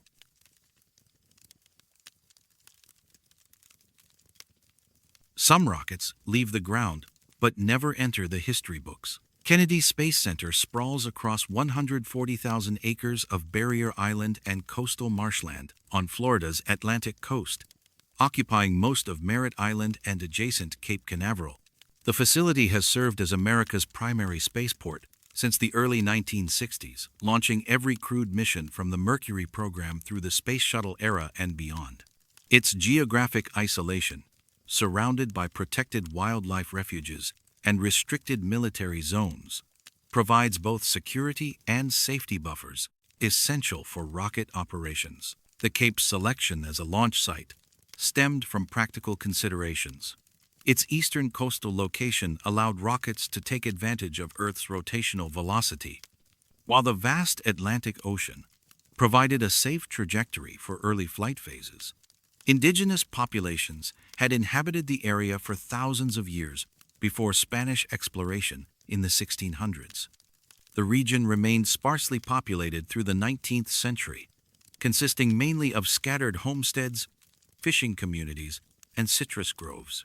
Modern space operations began at Cape Canaveral in 1950 with the establishment of the Joint Long-Range Proving Ground, later renamed Cape Canaveral Air Force Station. NASA's Kennedy Space Center was constructed adjacent to the Air Force facility during the 1960s to support the Apollo moon landing program. The proximity of military and civilian space facilities created a complex operational environment with overlapping jurisdictions and security protocols. Public documentation of space launches has been a hallmark of NASA's civilian mission since the agency's creation in 1958. Unlike classified military space activities, NASA operations were conducted with extensive media coverage, detailed mission reports, and comprehensive historical records intended to demonstrate transparency and public accountability for space expenditures. The meticulous nature of NASA's record-keeping became a source of pride for the agency, with launch logs, mission reports, and operational documents preserved in multiple archives for historical research and administrative reference. These records formed the foundation for countless books, documentaries, and academic studies, chronicling America's space program achievements. In March 1997, aerospace historian Dr. Patricia Fleming was conducting research for a comprehensive study of space shuttle operations during the program's early years when she discovered an unusual gap in NASA's official launch records. Fleming, a professor at Florida Institute of Technology with security clearances for accessing classified aerospace documents, was examining detailed mission logs from 1981 when she noticed the absence of any recorded launches between April 15th and May 3rd of that year.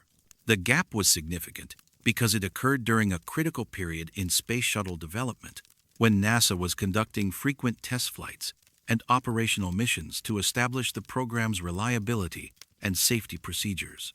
According to NASA's published flight schedules from early 1981, several missions had been planned for the missing period, including test flights and satellite deployment operations. Fleming initially assumed the missing records resulted from administrative reorganization or temporary misfiling during the transition between different record-keeping systems.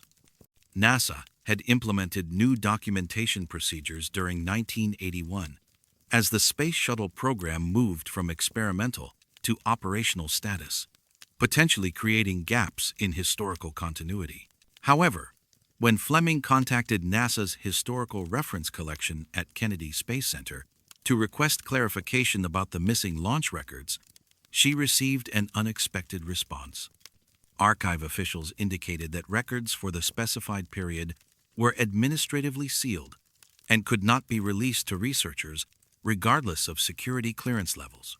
The phrase administratively sealed puzzled Fleming because it didn't correspond to any standard government classification category she knew from her experience with aerospace research. Military and NASA documents typically carried classifications such as secret, top secret, or sensitive compartmented information, with specific protocols for access and declassification. Administrative sealing suggested a different type of restriction without clear legal or security justification. Fleming's inquiries to other NASA facilities yielded similar responses.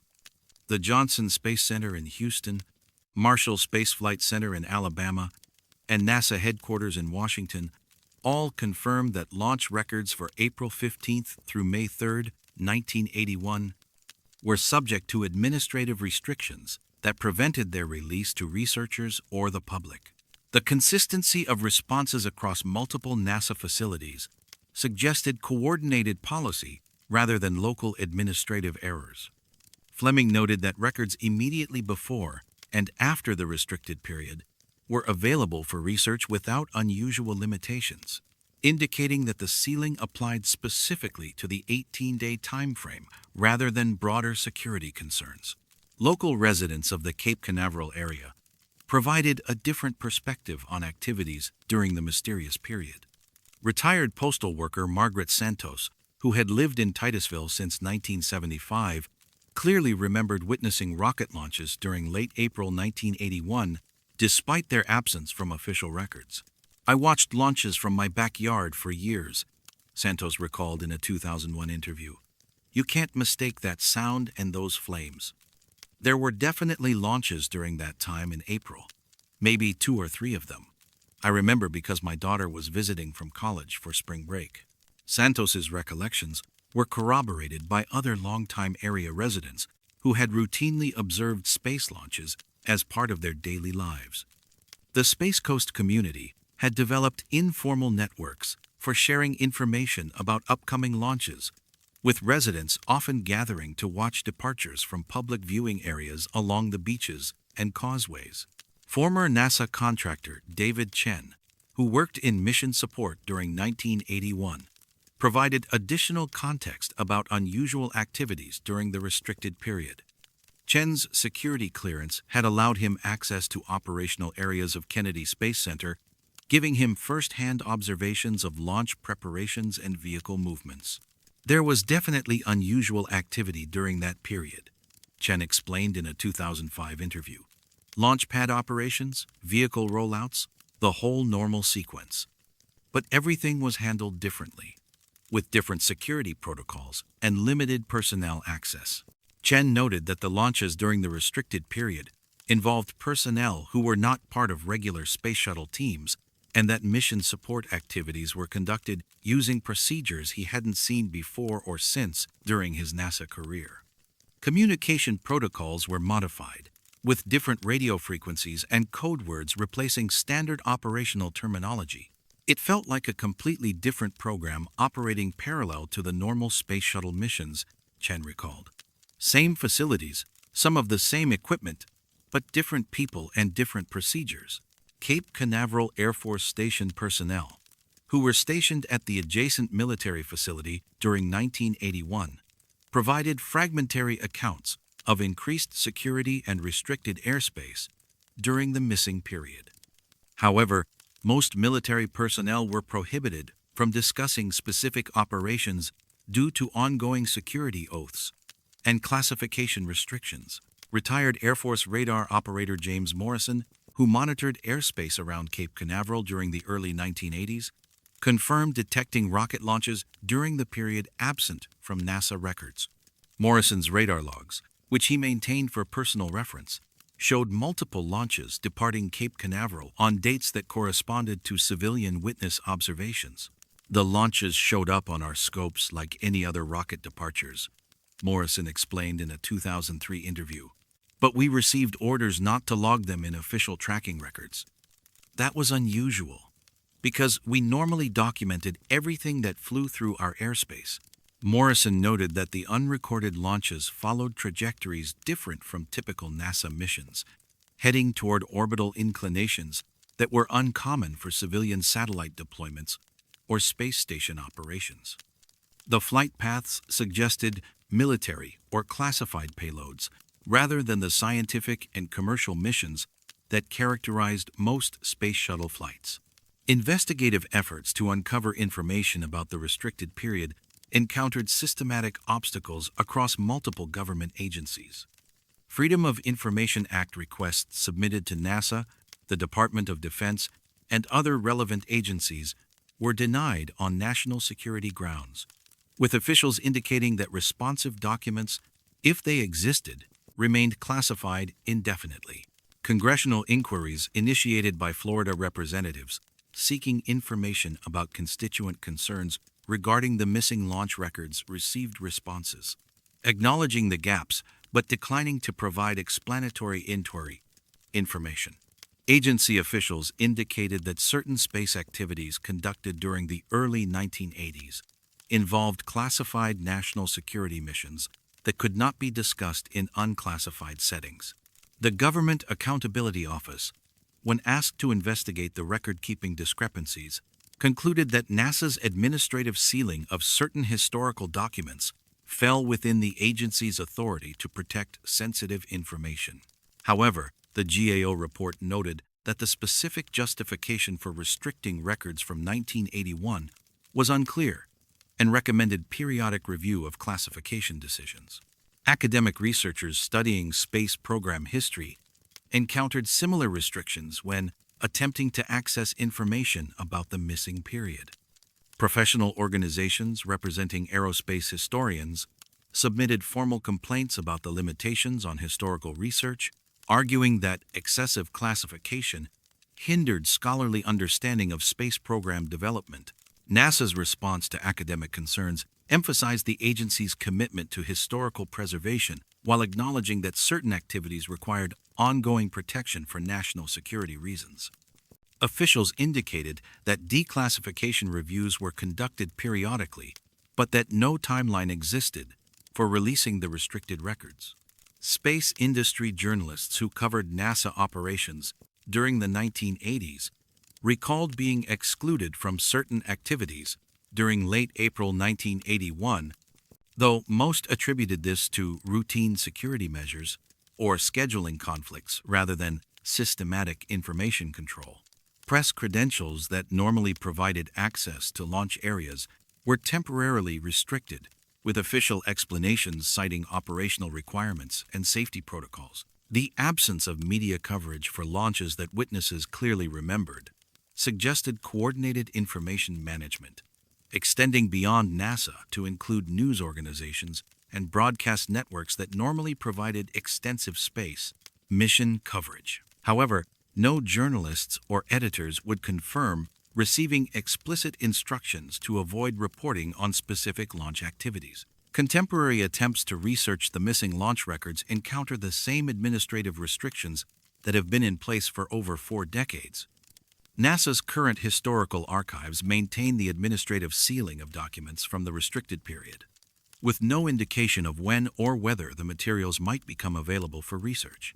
The specific phrase, administratively sealed, continues to appear in responses to inquiries about the missing records, though NASA officials cannot provide definitions or legal citations for this classification category. The terminology appears nowhere else in government document control systems, suggesting it was created specifically for the Cape Canaveral records from 1981.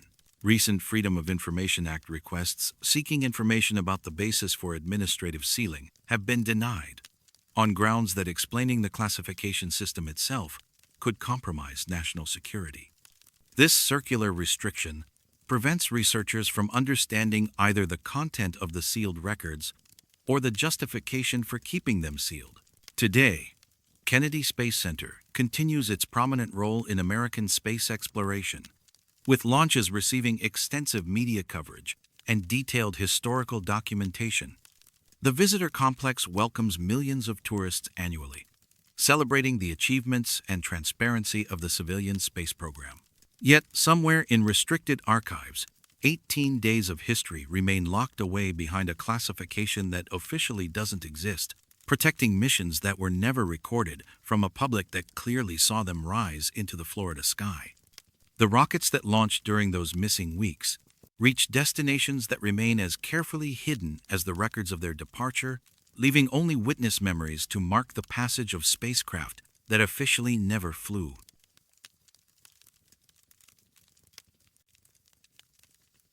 Some depths change depending on how you choose to measure them. Blue Springs State Park occupies 2,600 acres along the St. Johns River in Orange City, Florida, approximately 30 miles northeast of Orlando. The park's centerpiece is a first-magnitude artesian spring that discharges over 100 million gallons of crystal-clear water daily at a constant temperature of 72 degrees Fahrenheit. The spring serves as critical winter habitat for West Indian manatees, supporting one of the largest populations of these endangered marine mammals in Florida. The spring formed through typical karst geological processes, as slightly acidic groundwater dissolved limestone bedrock over thousands of years, creating an underground cavern connected to the vast Floridan aquifer. Archaeological evidence suggests Native American populations utilized the spring for over 5,000 years, drawn by its reliable freshwater source and abundant fish populations. Spanish explorers documented the location in the 1500s, noting the exceptional clarity of the water and its use by indigenous peoples. Commercial development of the spring began in the early 1900s when entrepreneurs recognized its potential for tourism and recreation. A resort hotel operated at the site from 1917 to 1971, offering guests opportunities to swim in the spring's pristine waters and observe its diverse wildlife. The state of Florida acquired the property in 1972, establishing it as a state park dedicated to conservation and environmental education. Scientific study of Blue Spring intensified during the 1980s as researchers sought to understand the hydrological processes that sustained its exceptional flow rate and water quality. The spring's depth measurements became important for calculating total water volume, flow dynamics, and habitat capacity for manatee populations that depended on the warm water for winter survival. Modern monitoring of the spring's characteristics began with the establishment of formal manatee research programs in the early 1980s, requiring precise measurements of water depth, temperature, and flow patterns to understand habitat requirements and population dynamics. On March 7, 1984, State Park hydrologist Dr. Michael Torres conducted the first systematic depth measurement of Blue Spring using standard weighted line techniques employed by the Florida Geological Survey for spring studies throughout the state. Torres lowered a calibrated measuring line with a lead weight into the spring's center, carefully noting the depth at which the weight contacted the bottom. Torres's measurements indicated a maximum depth of 32 feet in the spring's central cavity, consistent with preliminary estimates based on visual observations and historical accounts from divers who had explored the spring during its commercial resort period. The measurement seemed reasonable for a first-magnitude spring and aligned with typical depths found in similar karst formations throughout Central Florida. However, when Torres attempted to verify his findings using sonar depth-finding equipment borrowed from the Florida Fish and Wildlife Conservation Commission, he obtained a dramatically different result. The sonar consistently indicated a maximum depth of 89 feet, nearly 3 times deeper than the weighted line measurement. Torres initially assumed the discrepancy resulted from equipment malfunction or operator error. Sonar depth finders could be affected by water temperature variations, suspended particles, or acoustic interference from underwater vegetation. He recalibrated the equipment and repeated the measurements multiple times, always obtaining the same conflicting results. The weighted line consistently measured 32 feet of depth, while the sonar consistently detected 89 feet. Both measurements were repeatable and precise, varying by no more than 6 inches across multiple attempts. Torres could find no technical explanation for the dramatic difference between the two measurement methods. Dr. Janet Walsh, a hydrologist with the U.S. Geological Survey, became involved in the investigation after Torres contacted federal agencies about the measurement discrepancies. Walsh had extensive experience with spring studies throughout the southeastern United States and was familiar with various factors that could affect depth measurements in karst aquifer systems. "I'd never seen anything like it," Walsh recalled in a 2001 interview. Usually, different measurement methods give you results within a foot or two of each other. A 57-foot difference suggested something was fundamentally wrong with our understanding of the spring's geometry. Walsh brought additional equipment to Blue Spring, including professional-grade sonar systems, water-penetrating radar, and precision depth-sounding equipment used by the USGS for hydrological surveys. Her comprehensive measurements confirmed Torres's findings while adding new details about the mysterious depth discrepancy. Every acoustic measurement method, sonar, depth finders, and underwater acoustic ranging consistently indicated 89 feet of depth. Every physical measurement method, weighted lines, diving rods, and graduated measuring poles consistently indicated 32 feet of depth. The boundary between these two apparent depths occurred at exactly 32 feet, where acoustic signals appeared to penetrate an additional 57 feet of space that physical objects could not access. Walsh's diving investigations revealed that the spring's bottom felt solid and impenetrable at 32 feet depth. Divers could stand on what appeared to be limestone bedrock, yet sonar signals passed through this apparently solid surface to detect a deeper cavity below. It was like the spring had two different bottoms, Walsh explained. You could touch one with your hands, but acoustic signals could see through it to another one 57 feet deeper. That shouldn't be physically possible. Cave diving specialists brought in to explore Blue Spring provided additional perspectives on the depth anomaly. Technical divers, equipped with underwater lights and measuring equipment, confirmed that the spring's physical bottom was accessible at 32 feet, consisting of typical limestone formations with no visible openings or cavities that might explain the sonar readings. Professional cave diver Robert Chen, who had explored hundreds of underwater cave systems throughout Florida, noted the unusual acoustic properties of Blue Spring's water column. Sound behaved differently in that spring, Chen observed. Voices, equipment, noise, everything seemed to echo in ways that didn't match the physical space. Chen's underwater observations suggested that acoustic signals were somehow propagating through the limestone bedrock itself, possibly detecting a separate cavity system that had no physical connection to the main spring. However, geological surveys of the surrounding area revealed no evidence of additional underground chambers that might account for the deep sonar returns. Marine archaeologist Dr. Sarah Martinez, who specialized in underwater site investigation, conducted comprehensive mapping of Blue Spring's bottom topography using both physical and acoustic methods. Her work confirmed the consistent measurement discrepancies, while documenting the precise location where the two depth readings diverged. At exactly 32 feet, the acoustic and physical measurements went in completely different directions, Martinez reported. Above that depth, both methods agreed perfectly. Below that depth, they disagreed completely. Martinez's detailed mapping revealed that the spring's physical bottom, at 32 feet, was relatively smooth and uniform, showing no unusual features that might affect acoustic measurements. The sonar-detected bottom at 89 feet appeared to mirror the physical topography, suggesting a parallel surface rather than a random acoustic anomaly. State and federal agencies showed limited interest in the Blue Spring depth mystery, despite documentation provided by multiple researchers.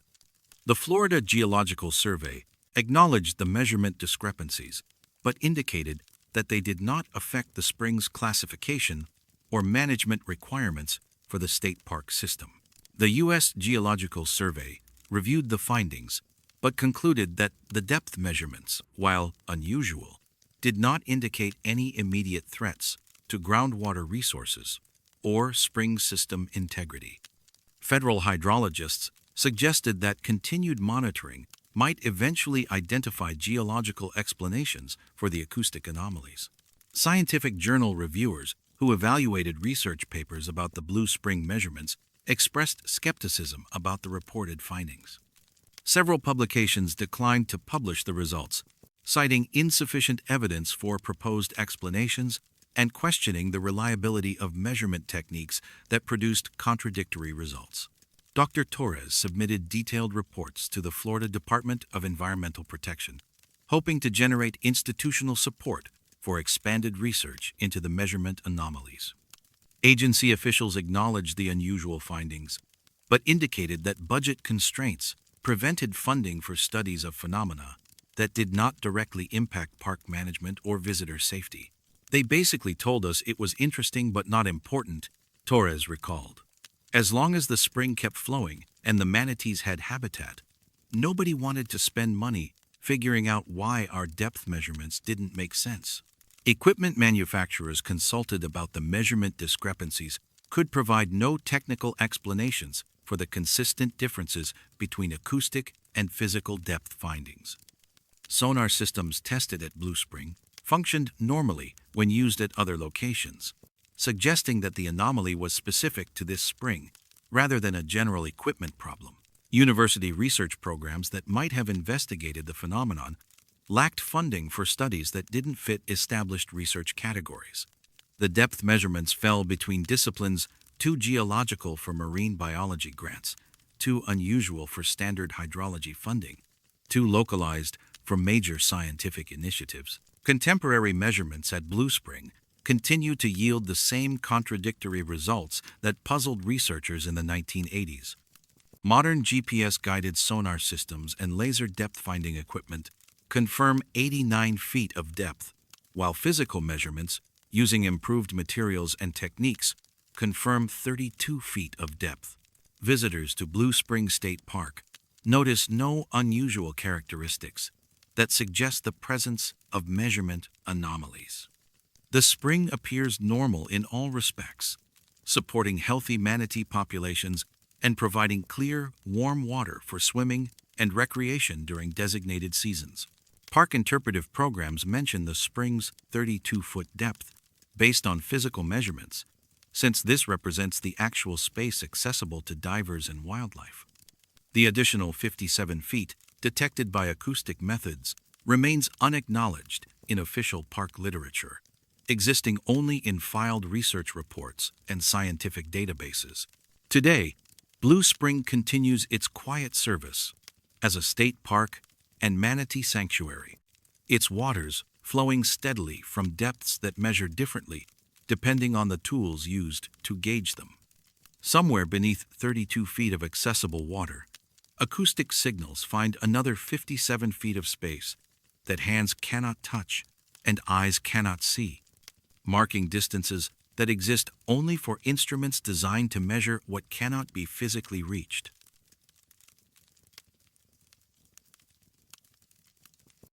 Some places take more from visitors than the price of admission.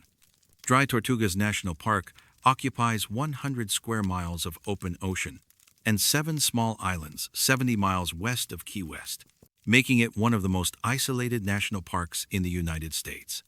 The park centers on Garden Key, home to Fort Jefferson, a massive 19th century fortress built to control shipping lanes through the Gulf of Mexico. Construction began in 1846 and continued for 30 years. Though the fort was never completed due to changing military technology and engineering challenges posed by the remote location, the fortress consists of over 16 million bricks arranged in hexagonal walls that rise 50 feet above sea level, creating one of the largest masonry structures in the Western Hemisphere. Despite its imposing appearance, Fort Jefferson never saw significant military action, serving primarily as a federal prison during and after the Civil War. The most famous prisoner was Dr. Samuel Mudd, convicted of conspiracy in the assassination of President Lincoln. The Dry Tortugas earned their name from Spanish explorers who found the islands populated with sea turtles, but lacking fresh water. The isolation that made the location strategically valuable for a fortress also created logistical nightmares for construction and supply. Workers constantly battled hurricanes, disease, and the corrosive effects of salt air on building materials. Many construction workers died from yellow fever and other tropical diseases, leading to a substantial cemetery on the island. The fort was abandoned by the military in 1874 and later served as a quarantine station and wildlife refuge before receiving national park status in 1992. Its remote location, accessible only by seaplane or boat, has preserved both the historical structures and the surrounding marine ecosystem, creating a unique destination that attracts historians, divers, and wildlife enthusiasts. The park's isolation has also contributed to various unusual incidents over the decades, including unexplained equipment failures, navigation anomalies, and reports of time distortion that have puzzled both visitors and park personnel since the facility opened to regular tourism in the 1980s. On June 14, 1989, Ranger Patricia Hoffman was leading a routine historical tour of Fort Jefferson when she noticed that her group had somehow lost track of time while exploring the fort's northwest corner. The tour was scheduled to last 90 minutes, and Hoffman had carefully planned the route to cover all significant historical features within that time frame. However, when the group gathered at the designated meeting point near the fort's main entrance, Hoffman realized that over 2.5 hours had passed since the tour began. Her watch showed the correct time, and participants' timepieces were similarly accurate, yet everyone insisted they had only been exploring for about an hour and a half. Hoffman initially attributed the discrepancy to the engaging nature of the historical presentation and the fortress's ability to capture visitors' attention. Groups often became absorbed in the fort's history and lost track of time while examining the massive construction and listening to stories about Civil War prisoners and military operations. However, when Hoffman reviewed her standard tour route and timing, she realized the group had spent an unusually long period in the northwest casemate section of the fort, an area that typically required only 15 to 20 minutes to explore. According to her notes, the group had entered that section at approximately 10:30 a.m. and emerged at 12:15 p.m., though participants insisted they had only been inside for about 20 minutes. The discrepancy troubled Hoffman enough that she began timing her tours more carefully and paying special attention to how long groups spent in different areas of the fort. Over the following months, she documented a consistent pattern of time loss specifically associated with the northwest casemate section. It became predictable, Hoffman recalled in a 2003 interview. Every tour that went through that area would come out 45 to 50 minutes later than they should have, but nobody ever noticed while it was happening. Hoffman's observations were confirmed by other park rangers who began monitoring tour timing after she reported the anomaly. Ranger Michael Santos documented similar time discrepancies during evening programs when groups explored the fort by lantern light. The weird thing was that people's watches kept running normally, Santos explained. It wasn't like time stopped or anything, but somehow 47 minutes would just disappear between going into that section and coming out, and nobody could account for what happened during that time. Santos noted that visitors often seemed slightly disoriented when emerging from the northwest casemate area, though most attributed their confusion to the fort's maze-like interior layout and dim lighting conditions. Many visitors commented that the area seemed larger than it appeared from the outside, requiring more time to explore than they had anticipated. Park interpreter Janet Walsh, who conducted specialized historical programs about Civil War prison conditions at Fort Jefferson, became particularly interested in the time anomaly after experiencing it personally during a training session in 1991. I was practicing a presentation in the northwest section, timing myself to make sure it fit the schedule, Walsh recalled. I went in at 2 o'clock with a 40-minute program. When I came out, it was 3:30, but I couldn't remember anything taking longer than usual.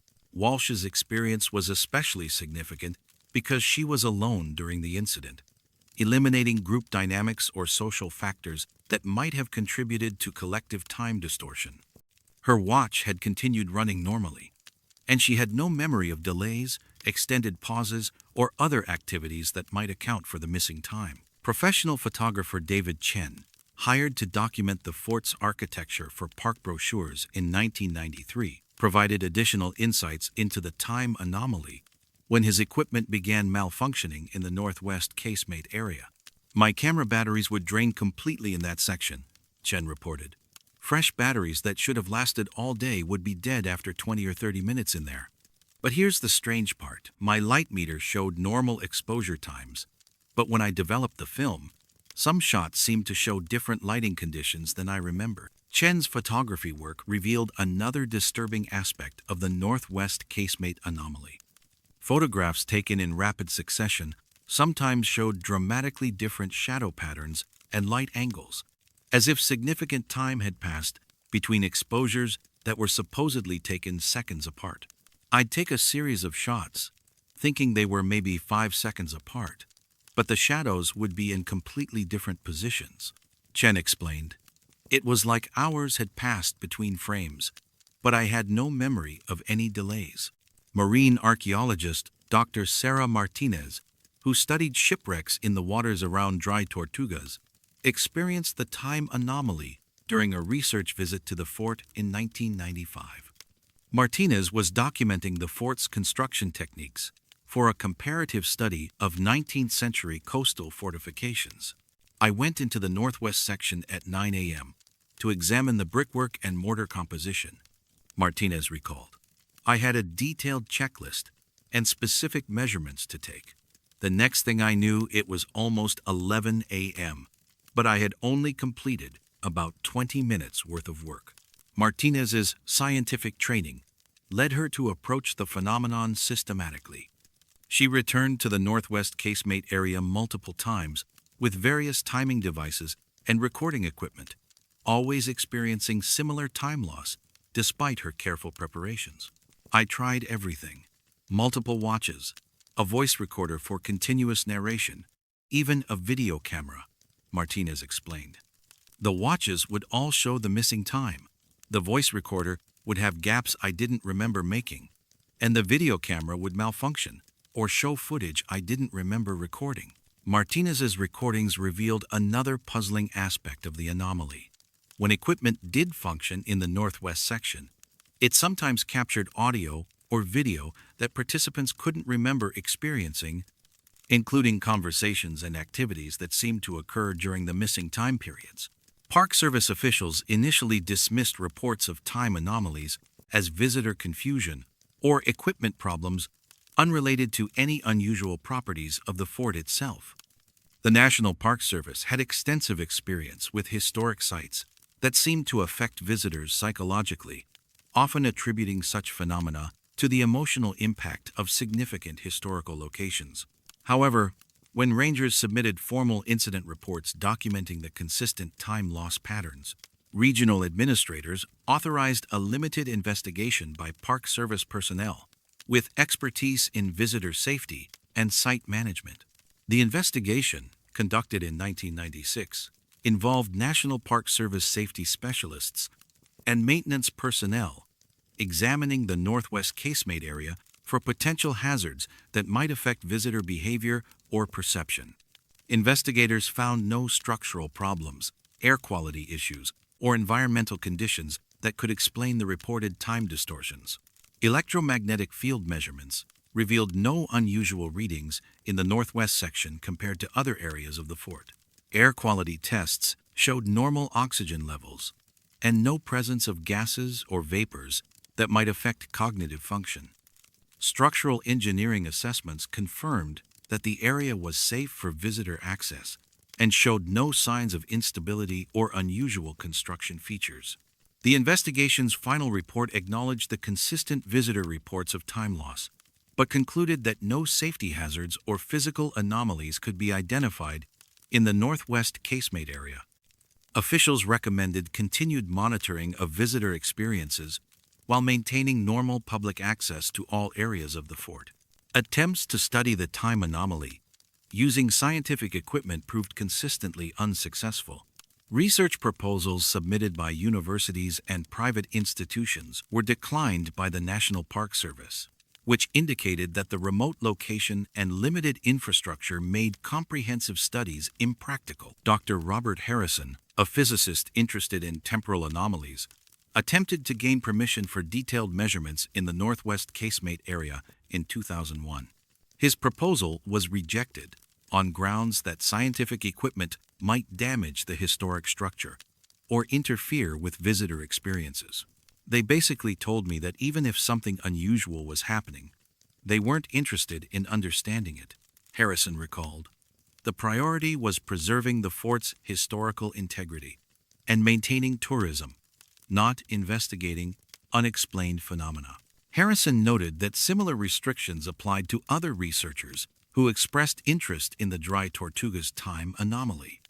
The combination of remote location, limited access, and administrative barriers effectively prevented systematic scientific investigation of the phenomenon. Contemporary reports from Dry Tortugas visitors continue to document time loss experiences in the Northwest Casemate area, though park rangers no longer officially track or investigate these incidents. Visitor comment cards occasionally mention confusion about timing during fort tours, but such reports are attributed to the immersive nature of the historical experience. Modern digital devices, including smartphones and GPS units, continue to malfunction in the Northwest section. Though park officials advise visitors that electronic equipment often experiences problems due to the fort's thick masonry walls and humid marine environment, tourism materials for Dry Tortugas National Park make no mention of time anomalies or unusual visitor experiences, focusing instead on the fort's historical significance, wildlife viewing opportunities, and recreational diving attractions. The Northwest Casemate area remains open to visitors as part of standard fort tours. Today, Fort Jefferson continues its role as a preserved historical site and marine sanctuary, attracting thousands of visitors annually to experience one of America's most remote national parks. In the northwest corner of the massive fortress, where Civil War prisoners once counted days until freedom, time itself seems to follow different rules, measuring duration in ways that clocks cannot record and memories cannot recall.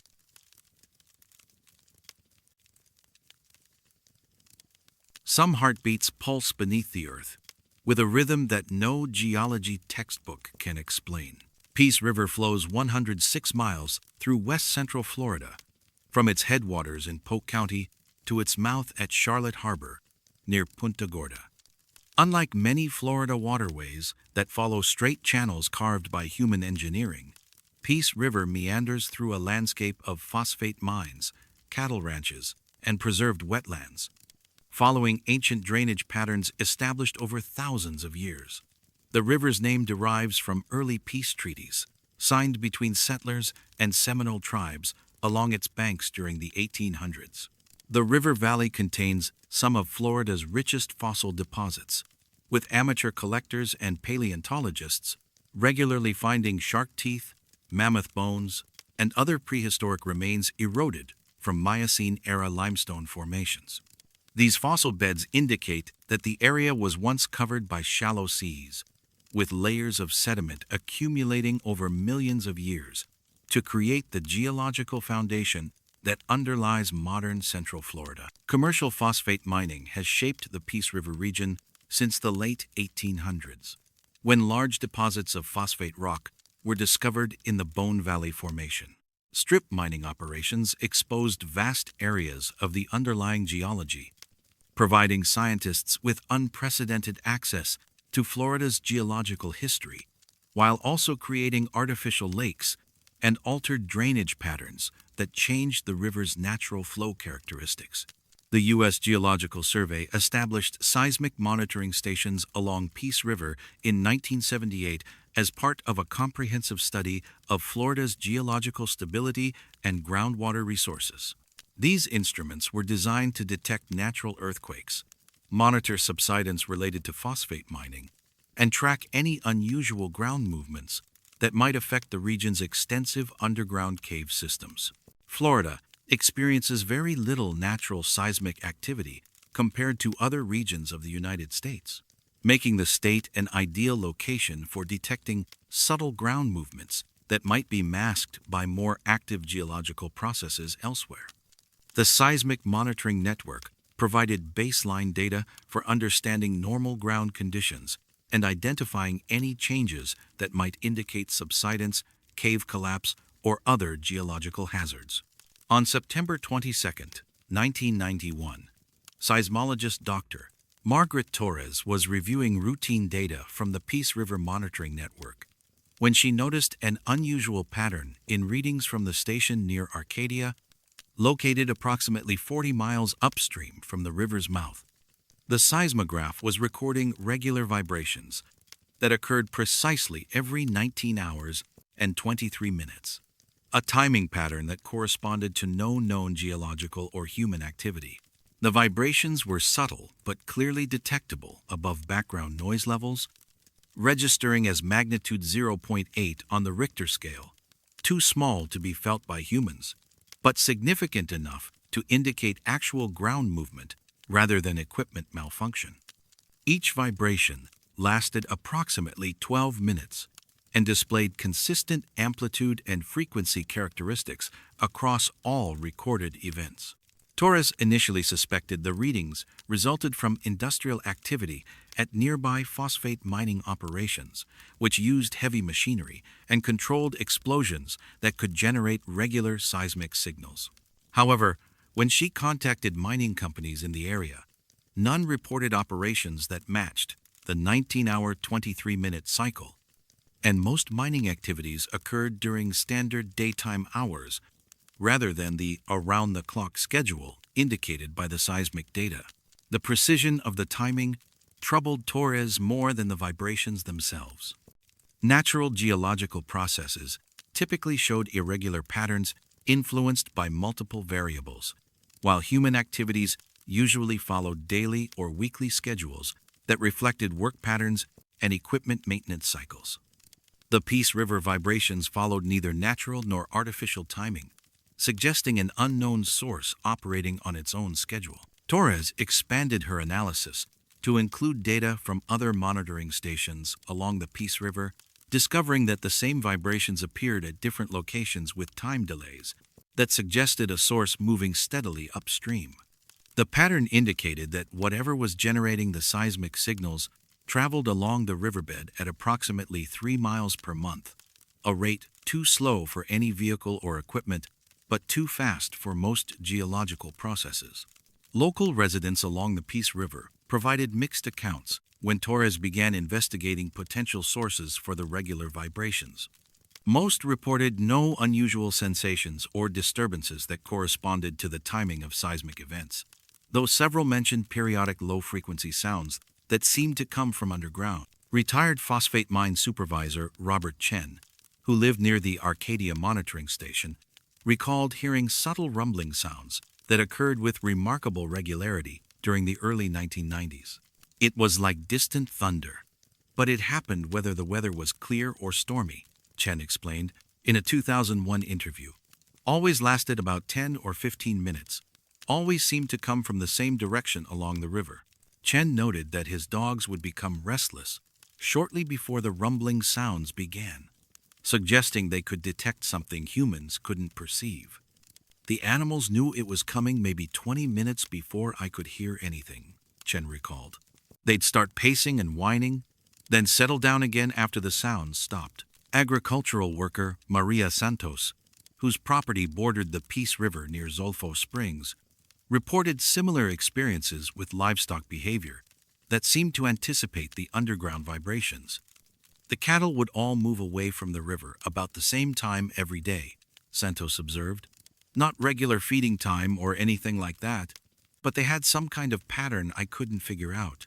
Santos's observations proved significant because they provided independent confirmation of the 19-hour, 23-minute cycle without any knowledge of the seismic monitoring data. Her farm records, kept for insurance and tax purposes, documented livestock behavior patterns that aligned precisely with Torres's seismic measurements. Peace River fishing guide David Walsh spent hundreds of hours on the water during the early 1990s and became familiar with the river's normal sounds and rhythms. Walsh noticed periodic changes in fish behavior that corresponded to times when underground vibrations were being recorded by seismic instruments. The fish would stop biting for maybe 20 minutes, all at the same time, Walsh recalled. Didn't matter what kind of weather or what time of day, everything would just go quiet for a while, then start up again like nothing happened. Walsh's fishing logs, maintained for guide service clients, provided detailed records of when fish became inactive. These periods aligned with the seismic events detected by USGS monitoring equipment, though Walsh had no knowledge of the underground vibrations when he made his observations.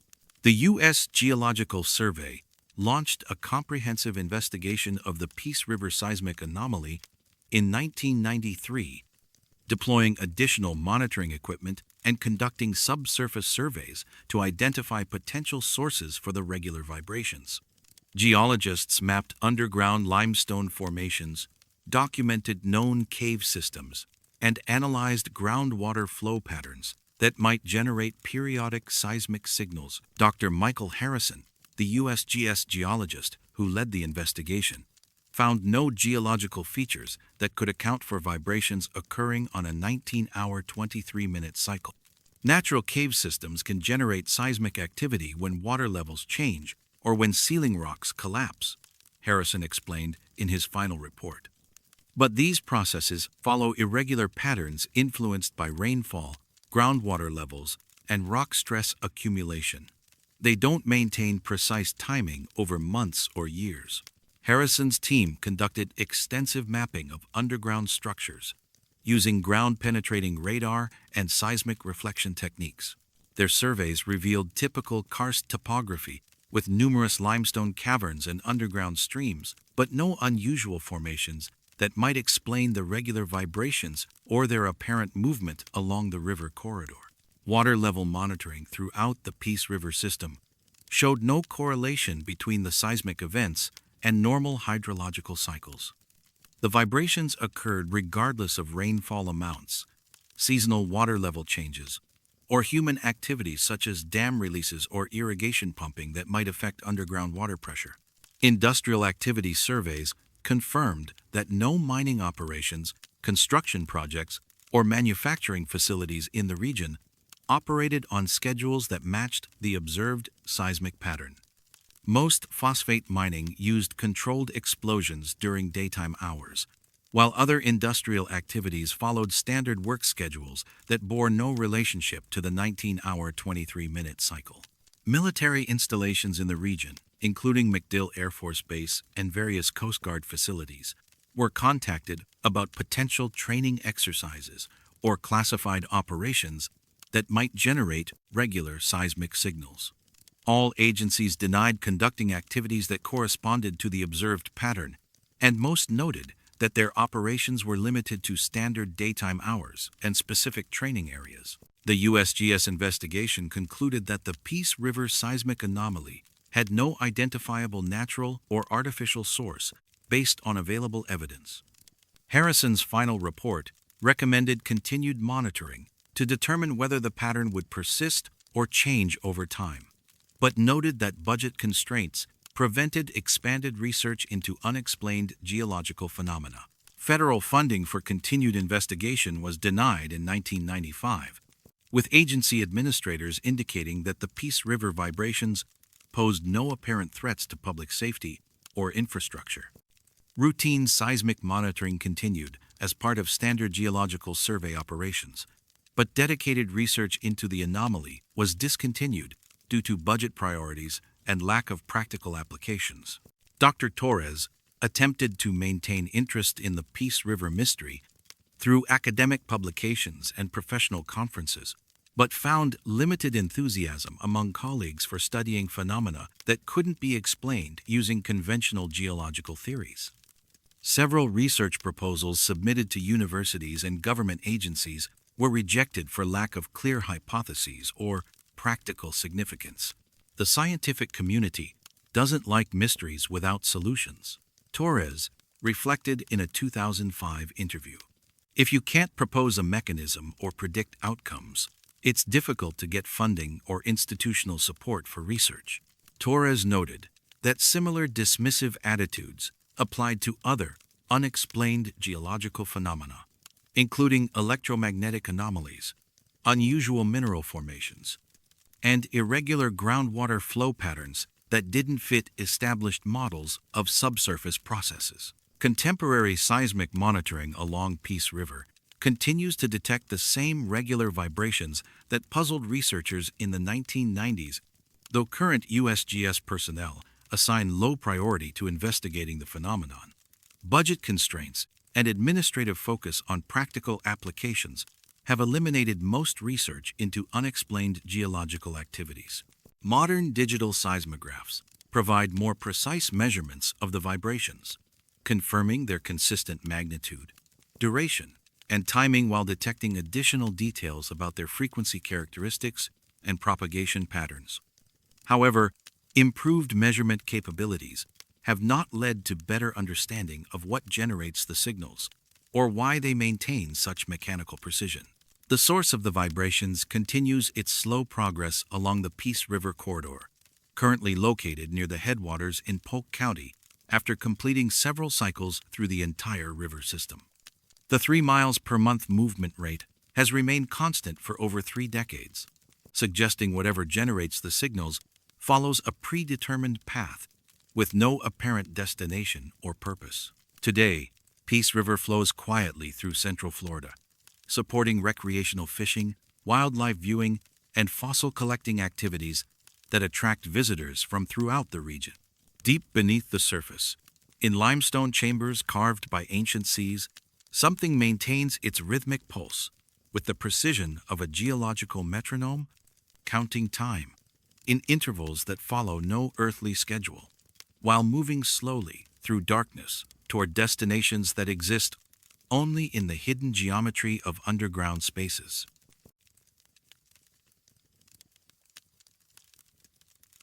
Some weather follows schedules that no meteorologist has ever written. Paynes Prairie Preserve State Park encompasses 21,000 acres of restored wetland savanna in north-central Florida, located 10 miles south of Gainesville in Alachua County. The preserve represents one of the most successful ecosystem restoration projects in the southeastern United States, with efforts beginning in the 1970s to restore natural hydrology and native plant communities to land that had been drained for agriculture during the early 20th century.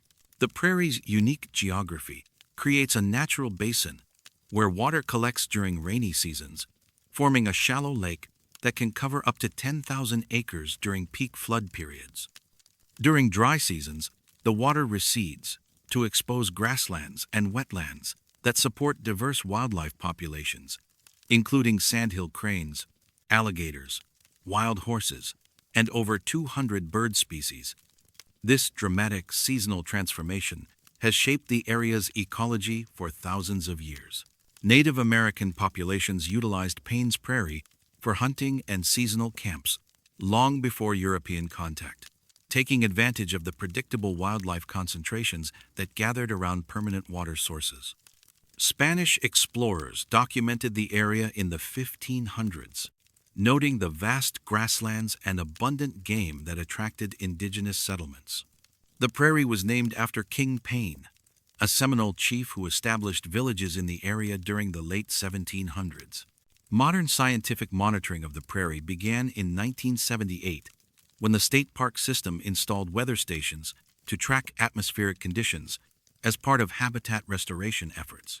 Understanding local weather patterns was crucial for managing water levels, planning controlled burns, and monitoring the health of restored ecosystems that depended on specific seasonal rainfall and temperature cycles. The remote location and minimal human development around Paynes Prairie made it an ideal site for atmospheric research, providing meteorologists with baseline data from an environment largely free from urban heat islands, industrial emissions, and other human influences that could affect local weather patterns.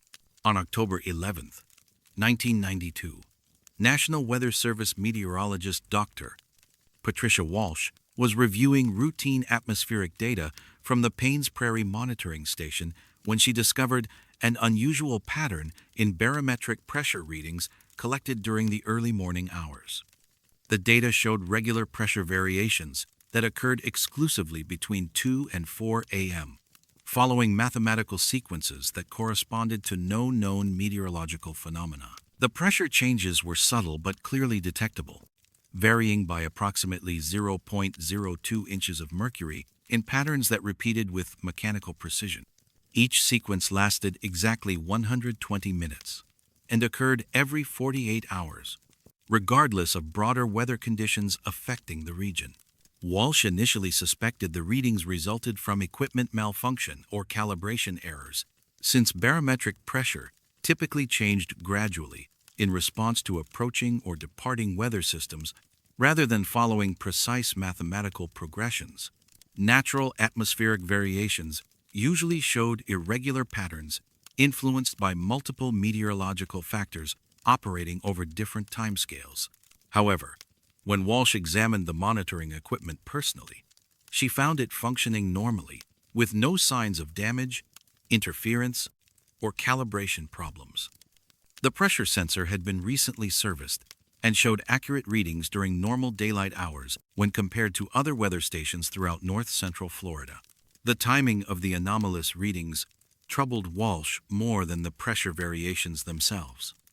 Atmospheric phenomena typically operated according to physical laws governing air mass movements, solar heating cycles, and moisture content changes that followed predictable but complex patterns. The Paynes Prairie pressure variations showed none of these characteristics, occurring on a rigid schedule that seemed divorced from normal meteorological processes. Walsh expanded her analysis to include temperature, humidity, and wind speed data from the same monitoring station, discovering that the mysterious pressure changes occurred in isolation, without corresponding variations in other atmospheric parameters. Normal weather systems affected multiple variables simultaneously, while the Paynes Prairie anomaly influenced only barometric pressure. State Park Ranger Michael Santos, who conducted early morning wildlife surveys throughout the Paynes Prairie area, became aware of the atmospheric anomaly when Walsh contacted park personnel about potential local factors that might affect weather monitoring equipment. Santos had spent hundreds of hours observing dawn conditions on the prairie and was familiar with normal patterns of wildlife activity and atmospheric conditions. The animals knew something was different during those early morning hours, Santos recalled in a 2001 interview. Birds would go quiet for maybe an hour, starting around 2 a.m., then gradually become active again around 4. It happened whether the weather was clear or stormy. Santos noted that the wildlife behavior patterns aligned precisely with the timing of barometric pressure anomalies detected by Walsh's monitoring equipment, though he had no knowledge of the atmospheric data when he made his observations. His ranger logs documented consistent changes in bird vocalizations and small mammal activity that occurred every 48 hours during the early morning period. Agricultural Extension Agent Janet Martinez, whose work required regular early morning visits to farms surrounding Paynes Prairie, reported similar observations about unusual atmospheric conditions during the period when pressure anomalies were being recorded. Martinez monitored agricultural weather conditions as part of her duties advising local farmers about crop management and pest control. There was something different about the air during those early morning hours, Martinez explained in a 2003 interview. It felt heavier somehow, like the pressure was changing even though you couldn't see any weather moving in. My barometer at home would show small changes, but the sky would be clear. Martinez's personal weather observations, recorded for agricultural planning purposes, documented pressure variations that corresponded to the National Weather Service monitoring data from Paynes Prairie. Her equipment was less precise than professional meteorological instruments, but it consistently detected atmospheric changes during the same time periods when the mysterious pressure patterns occurred. Local pilot David Chen, who operated a small aircraft charter service from Gainesville Regional Airport, noticed unusual flight conditions when flying over Paynes Prairie during early morning hours. Chen's experience with atmospheric conditions affecting aircraft performance made him sensitive to pressure variations that might not be apparent to ground-based observers. Flying over the prairie around 3 in the morning was always different, Chen recalled. The plane would feel like it hit a pocket of denser air, then lighter air, in a pattern that didn't match anything else I experienced flying in Florida. It was subtle, but you could feel it in the controls. Chen's flight logs, maintained for insurance and safety purposes, documented altitude adjustments and engine performance variations that occurred specifically when flying over Paynes Prairie during the early morning hours. These records provided independent confirmation of atmospheric anomalies from an observer who had no knowledge of ground-based pressure monitoring data. University of Florida atmospheric science professor Dr. Robert Harrison became interested in the Paynes Prairie pressure anomaly after Walsh presented her findings at a regional meteorology conference in 1994. Harrison specialized in mesoscale atmospheric phenomena and had studied unusual weather patterns throughout the southeastern United States. Patricia's data was compelling because it showed such precise timing and mathematical progression, Harrison explained in a 2005 interview. Natural atmospheric processes can create regular patterns, but they're usually influenced by solar heating cycles or other external factors. The Paynes Prairie pressure changes seem to operate independently of any known meteorological drivers. Harrison arranged to install additional monitoring equipment at Paynes Prairie, including more sensitive barometric sensors and atmospheric profiling instruments designed to detect subtle changes in air density and composition. His expanded monitoring confirmed Walsh's findings, while providing additional details about the pressure anomalies. The enhanced measurements revealed that the pressure variations occurred in 3 distinct phases during the 2-hour period, with each phase lasting exactly 40 minutes and displaying different mathematical characteristics. The patterns resembled harmonic progressions more than meteorological phenomena, suggesting underlying processes that operated according to physical laws not typically associated with atmospheric systems. Harrison's attempts to correlate the pressure anomalies with known atmospheric drivers proved unsuccessful. The patterns showed no relationship to solar activity, lunar cycles, jet stream positions, or other factors that influenced regional weather conditions. The pressure changes occurred regardless of broader meteorological conditions affecting north-central Florida. The National Weather Service reviewed Harrison's research, but declined to fund expanded investigation of the Paynes Prairie atmospheric anomaly. Agency officials indicated that the pressure variations, while unusual, did not affect weather forecasting accuracy or pose any apparent threats to public safety or aviation operations.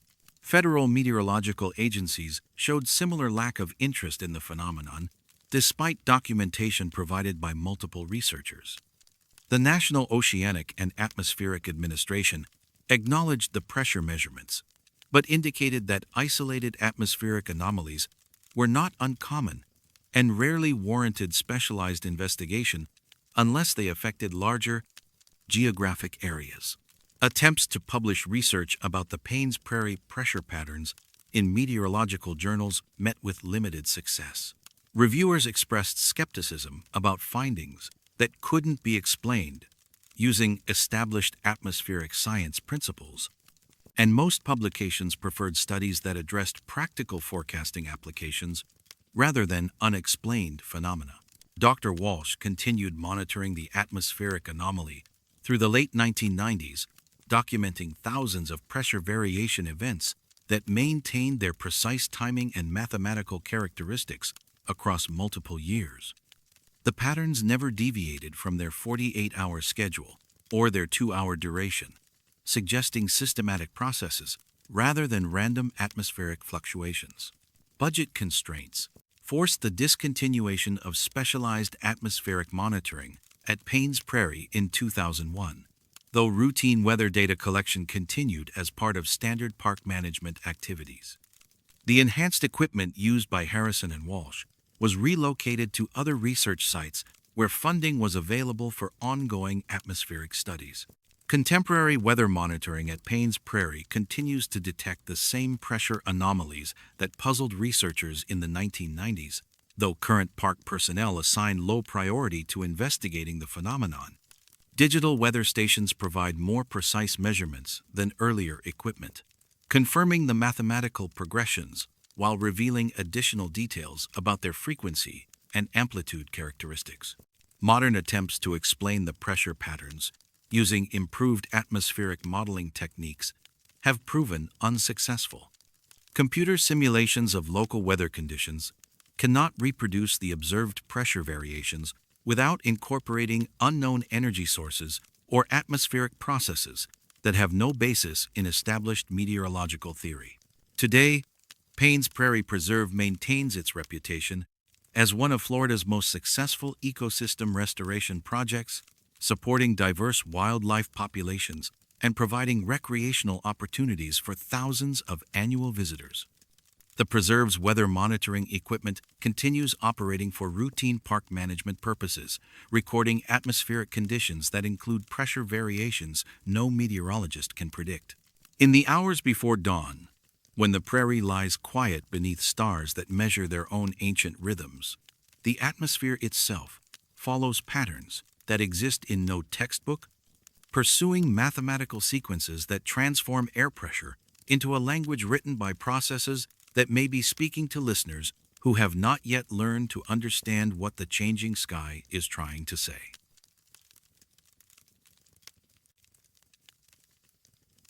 Some waters pull magnetic needles toward destinations that exist on no chart. Jupiter Inlet cuts through the Barrier Island coastline of southeastern Florida, providing the only navigable passage between the Atlantic Ocean and the Intracoastal Waterway for nearly 30 miles in either direction. The inlet serves recreational boaters, commercial fishing vessels, and Coast Guard operations, handling thousands of transits annually through waters that can shift from calm to dangerous within minutes as Atlantic swells meet the narrow channel. The inlet's strategic importance dates to the 1800s, when it served as a critical supply route for military operations during the Seminole Wars. A lighthouse was constructed on the North Shore in 1860 to guide vessels through the treacherous passage, its red brick tower rising 105 feet above sea level to cast its beam 18 miles offshore. The lighthouse has operated continuously since its completion, surviving hurricanes, wars, and the transition from whale oil to modern automated systems. Commercial and military shipping through Jupiter Inlet increased significantly during World War II, when the waterway provided protected passage for vessels avoiding German U-boat activity along the open Atlantic coast. The Navy established a radar station near the lighthouse to monitor shipping traffic and coordinate with anti-submarine patrols operating from bases in Miami and Jacksonville. Modern navigation through Jupiter Inlet relies on a combination of traditional compass bearings, electronic GPS systems, and local knowledge of tidal conditions that can create dangerous currents and standing waves. The Coast Guard maintains an active station at the inlet to assist disabled vessels and coordinate search and rescue operations in the challenging waters where the Gulf Stream passes close to shore. The inlet's reputation among mariners includes warnings about sudden weather changes, strong currents during tide changes, and underwater hazards that shift with seasonal storms. However, experienced boat operators familiar with local conditions generally consider it a safe passage when proper precautions are observed and weather conditions are favorable. On March 26, 1996, charter fishing captain Robert Martinez was returning to Jupiter Inlet after a day trip to the Gulf Stream when he noticed his compass behaving erratically as he approached the channel entrance. Martinez had operated charter boats in the area for over 15 years and was familiar with normal compass variations caused by nearby metal structures, radio transmitters, and the magnetic effects of the lighthouse's iron framework. However, the compass deviation he observed differed from the typical minor fluctuations he had experienced during thousands of previous transits. As his vessel reached a position approximately 1 mile southeast of the inlet entrance, The compass needle swung exactly 7.3 degrees to the northeast and remained fixed in that position for precisely 4 minutes and 12 seconds before returning to normal heading. Martinez initially assumed the deviation resulted from equipment malfunction or interference from electronic devices on his boat. He checked his compass mounting, examined nearby metal objects, and verified that all electronics were operating normally. The compass had been recently serviced and showed no signs of damage or calibration problems. What troubled Martinez most was the precision of the deviation. Natural magnetic anomalies typically caused gradual compass changes that varied with vessel position and orientation, while equipment problems usually produced erratic readings rather than steady deviations. The 7.3-degree northeast deflection occurred with mechanical consistency that suggested external magnetic influence rather than instrument failure. Martinez mentioned the compass anomaly to other charter boat operators at the Jupiter Harbor Marina, discovering that several colleagues had experienced identical deviations at the same location during recent trips. The consistency of their reports, the same magnetic heading, the same duration, the same geographic position, suggested a localized phenomenon rather than equipment problems affecting multiple vessels.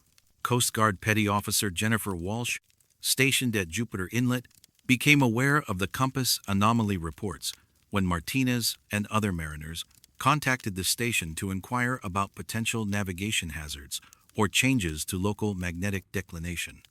Walsh had served at Jupiter for 3 years and was familiar with routine navigation issues affecting the inlet, but had never encountered reports of systematic compass deviations. The reports were too specific to dismiss, Walsh recalled in a 2004 interview. When multiple experienced captains report identical compass behavior at the same location, that usually indicates a real navigation hazard that needs investigation.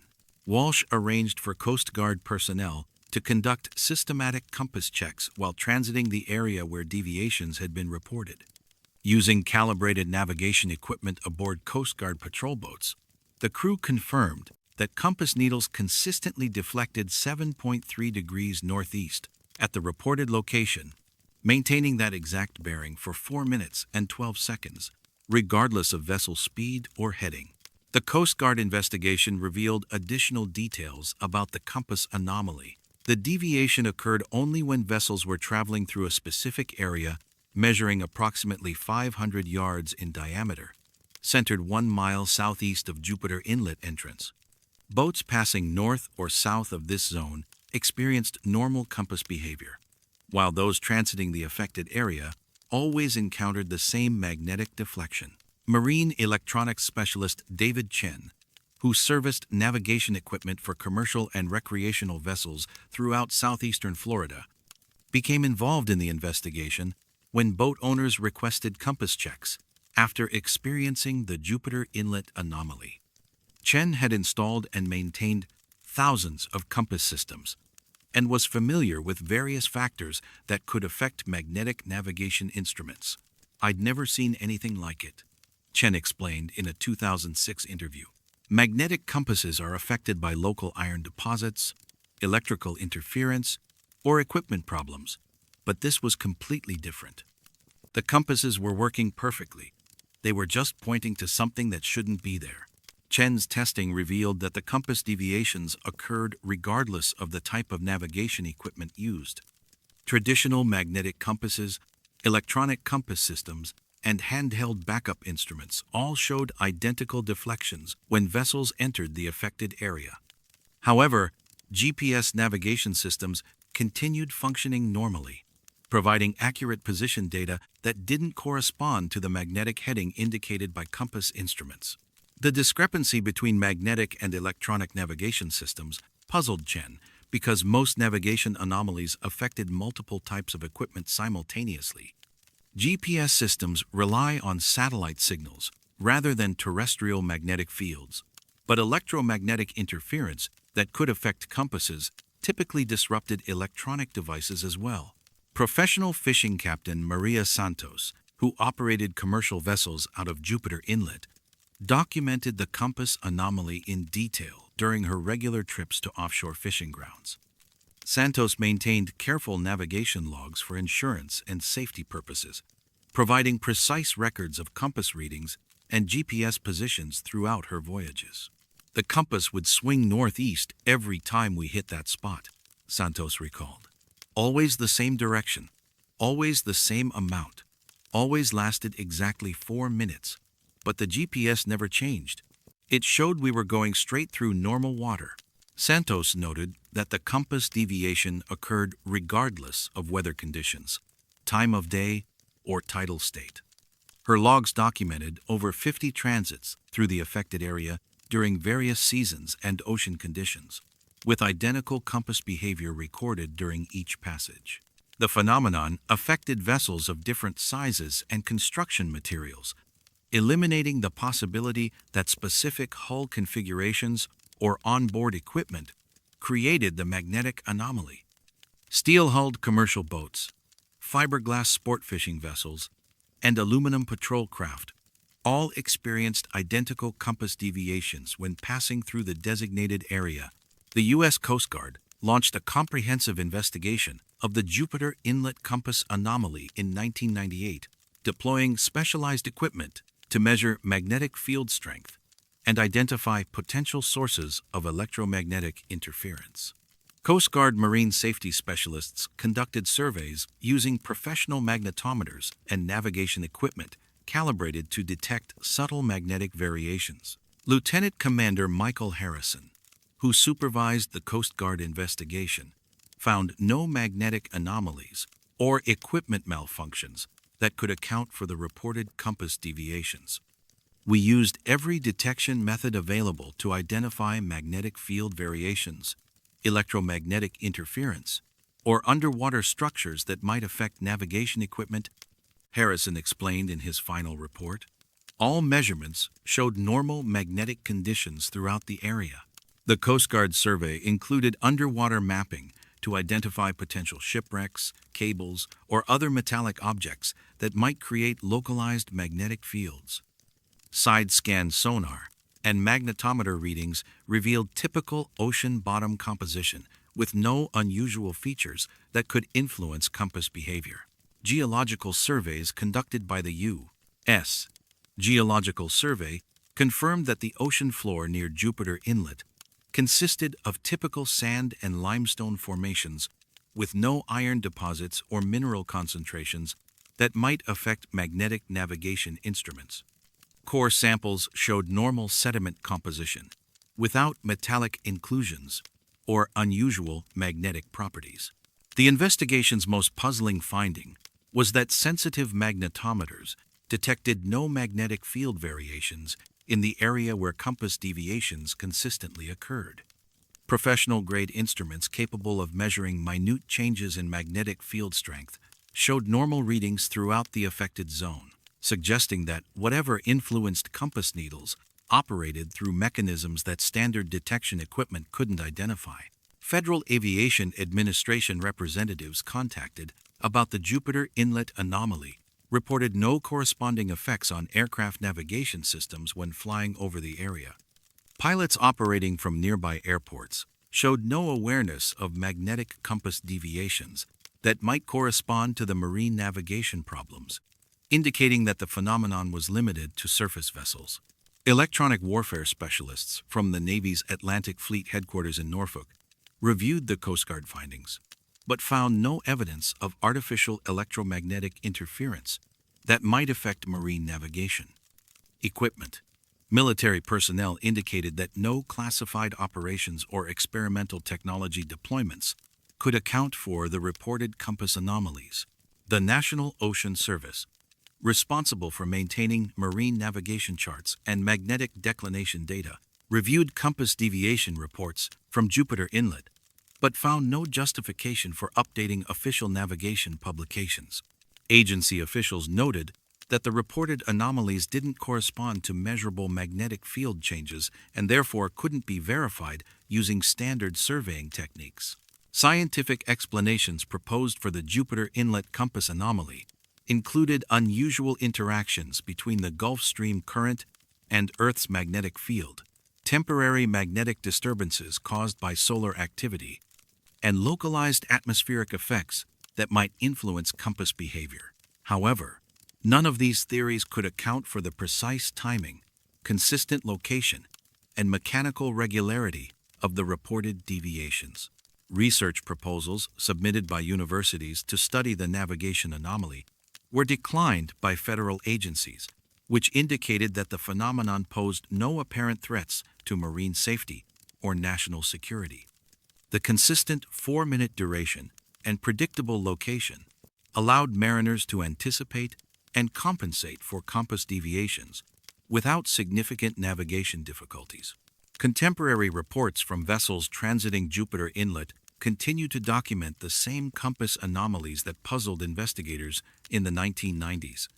Modern GPS navigation systems provide accurate positioning that allows mariners to navigate safely despite compass deviations, reducing the practical significance of the magnetic anomaly for most boat operators.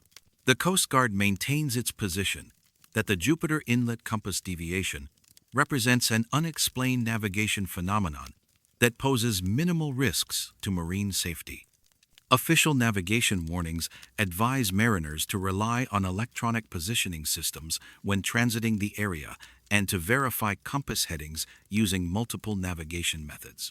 Today, Jupiter Inlet continues its busy role as a major recreational and commercial waterway, with thousands of vessels transiting the channel annually.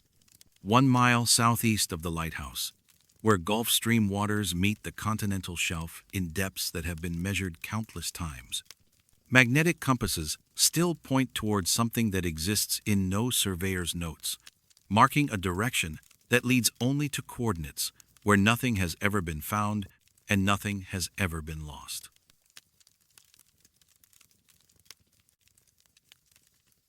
Some places photograph differently, depending on who is taking the picture. Olustee Battlefield Historic State Park preserves the site of Florida's largest Civil War battle, fought on February 20th, 1864, between Union forces advancing inland from Jacksonville and Confederate troops defending the railroad supply lines that connected the Atlantic coast to the rest of the South. The battlefield encompasses nearly 3,000 acres of pine forest, open fields, and wetlands in Baker County, approximately 50 miles west of Jacksonville in northeastern Florida. The battle itself lasted only 5 hours, but resulted in over 2,800 casualties, as Union forces attempting to establish a foothold in Florida's interior met fierce resistance from Confederate defenders familiar with the local terrain. The engagement ended in Confederate victory, effectively ending Union efforts to establish a permanent presence in Florida's interior and recruit enslaved people for military service. The battlefield's preservation began in the 1920s, when the state of Florida acquired the core combat area to prevent commercial development that might disturb the historic landscape. Archaeological investigations during the following decades uncovered extensive evidence of the battle, including artillery positions, rifle pits, and personal artifacts that helped historians understand the engagement's tactical development. Modern management of the battlefield requires detailed mapping and monitoring to preserve historical features while maintaining public access for education and interpretation. The site's isolation in rural Baker County has helped protect it from urban development pressure, though ongoing forest management and archaeological preservation require careful documentation of landscape changes over time. The park's relatively undisturbed condition has made it valuable for studying how 19th century battlefields evolved naturally over more than a century, providing insights into forest succession, erosion patterns, and the long-term preservation of historical earthworks in Florida's humid subtropical environment. On April 7, 2003, Geographic Information Systems Specialist Dr. Patricia Walsh was comparing satellite imagery of Olustee Battlefield from different sources when she noticed subtle discrepancies between photographs taken on the same date by different agencies.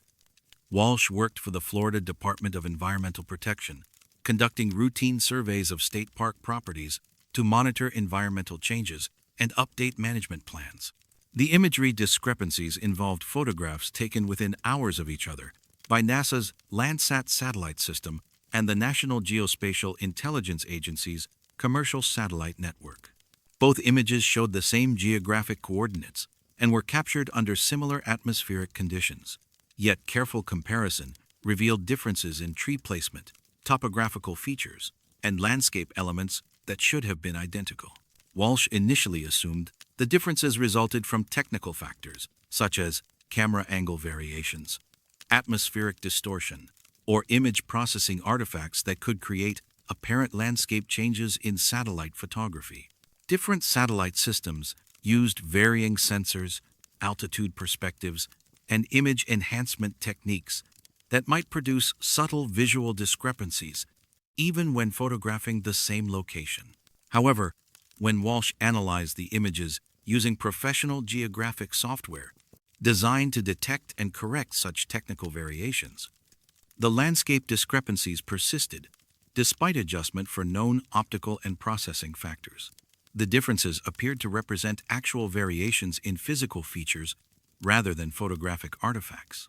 The most prominent discrepancy involved a cluster of mature pine trees near the battlefield's eastern boundary. NASA imagery showed the trees in a roughly circular arrangement covering approximately 2 acres, while NGA imagery showed the same trees arranged in an irregular oval pattern covering nearly 3 acres. Both images were technically sharp and showed no signs of distortion or processing errors. Walsh expanded her analysis to include additional satellite imagery from the same time period, discovering that the landscape discrepancies appeared consistently across multiple photography sessions. Images taken by different agencies on the same dates always showed the same subtle variations, suggesting systematic differences rather than random technical problems. State Park Manager Michael Santos became aware of the imagery discrepancies when Walsh contacted park personnel to verify ground conditions at locations where satellite photographs showed conflicting features. Santos had worked at Olusti for 8 years and was familiar with every significant landscape feature within the battlefield boundaries. Patricia asked me about specific tree locations and topographical details that didn't make sense, Santos recalled in a 2008 interview. She'd show me satellite images that supposedly showed the same area, but they looked different enough that I couldn't be sure they were actually the same place. Santos conducted ground surveys of areas where satellite imagery showed discrepancies, finding that actual landscape features appeared to match both sets of photographs depending on observation angle and lighting conditions. Trees that appeared circular in arrangement from one perspective looked oval from another, though the magnitude of the differences seemed greater than normal viewing angle variations could explain. The ground surveys revealed another puzzling aspect of the imagery discrepancies. Physical measurements of tree spacing, terrain elevation, and other landscape features fell within ranges that could support either photographic interpretation, as if the landscape itself possessed characteristics that different imaging systems recorded differently. Professional surveyor David Chen, contracted to conduct detailed mapping of the battlefield for park management purposes, became involved in the investigation when Santos requested verification of landscape features that appeared inconsistent across different imagery sources. Chen had extensive experience with satellite imagery analysis and was familiar with technical factors that could affect photographic accuracy. "I'd never seen anything like it," Chen explained in a 2009 interview. "Usually, when satellite images don't match, you can identify specific technical reasons, different sensors, processing algorithms, atmospheric conditions, but these discrepancies couldn't be explained by any standard factors." Chen's analysis revealed that the imagery differences occurred exclusively within the historic battlefield boundaries, with surrounding areas showing consistent features across all satellite systems. The phenomenon appeared to be geographically limited to the area where the Civil War engagement had occurred, though no historical or environmental factors could explain why this location would affect satellite photography differently than adjacent lands. Detailed comparison of pre-battle and post-battle imagery from the same satellite systems showed that the discrepancies had developed gradually over several years, suggesting progressive changes rather than sudden alterations in landscape features or photography techniques. University of Florida remote sensing researcher Dr. Janet Martinez became interested in the Olustee imagery anomaly after Walsh presented her findings at a Geographic Information Systems conference in 2004. Martinez specialized in satellite image analysis and had studied various technical and environmental factors that could affect photographic accuracy in different geographic settings. Patricia's documentation was very thorough, Martinez explained in a 2010 interview.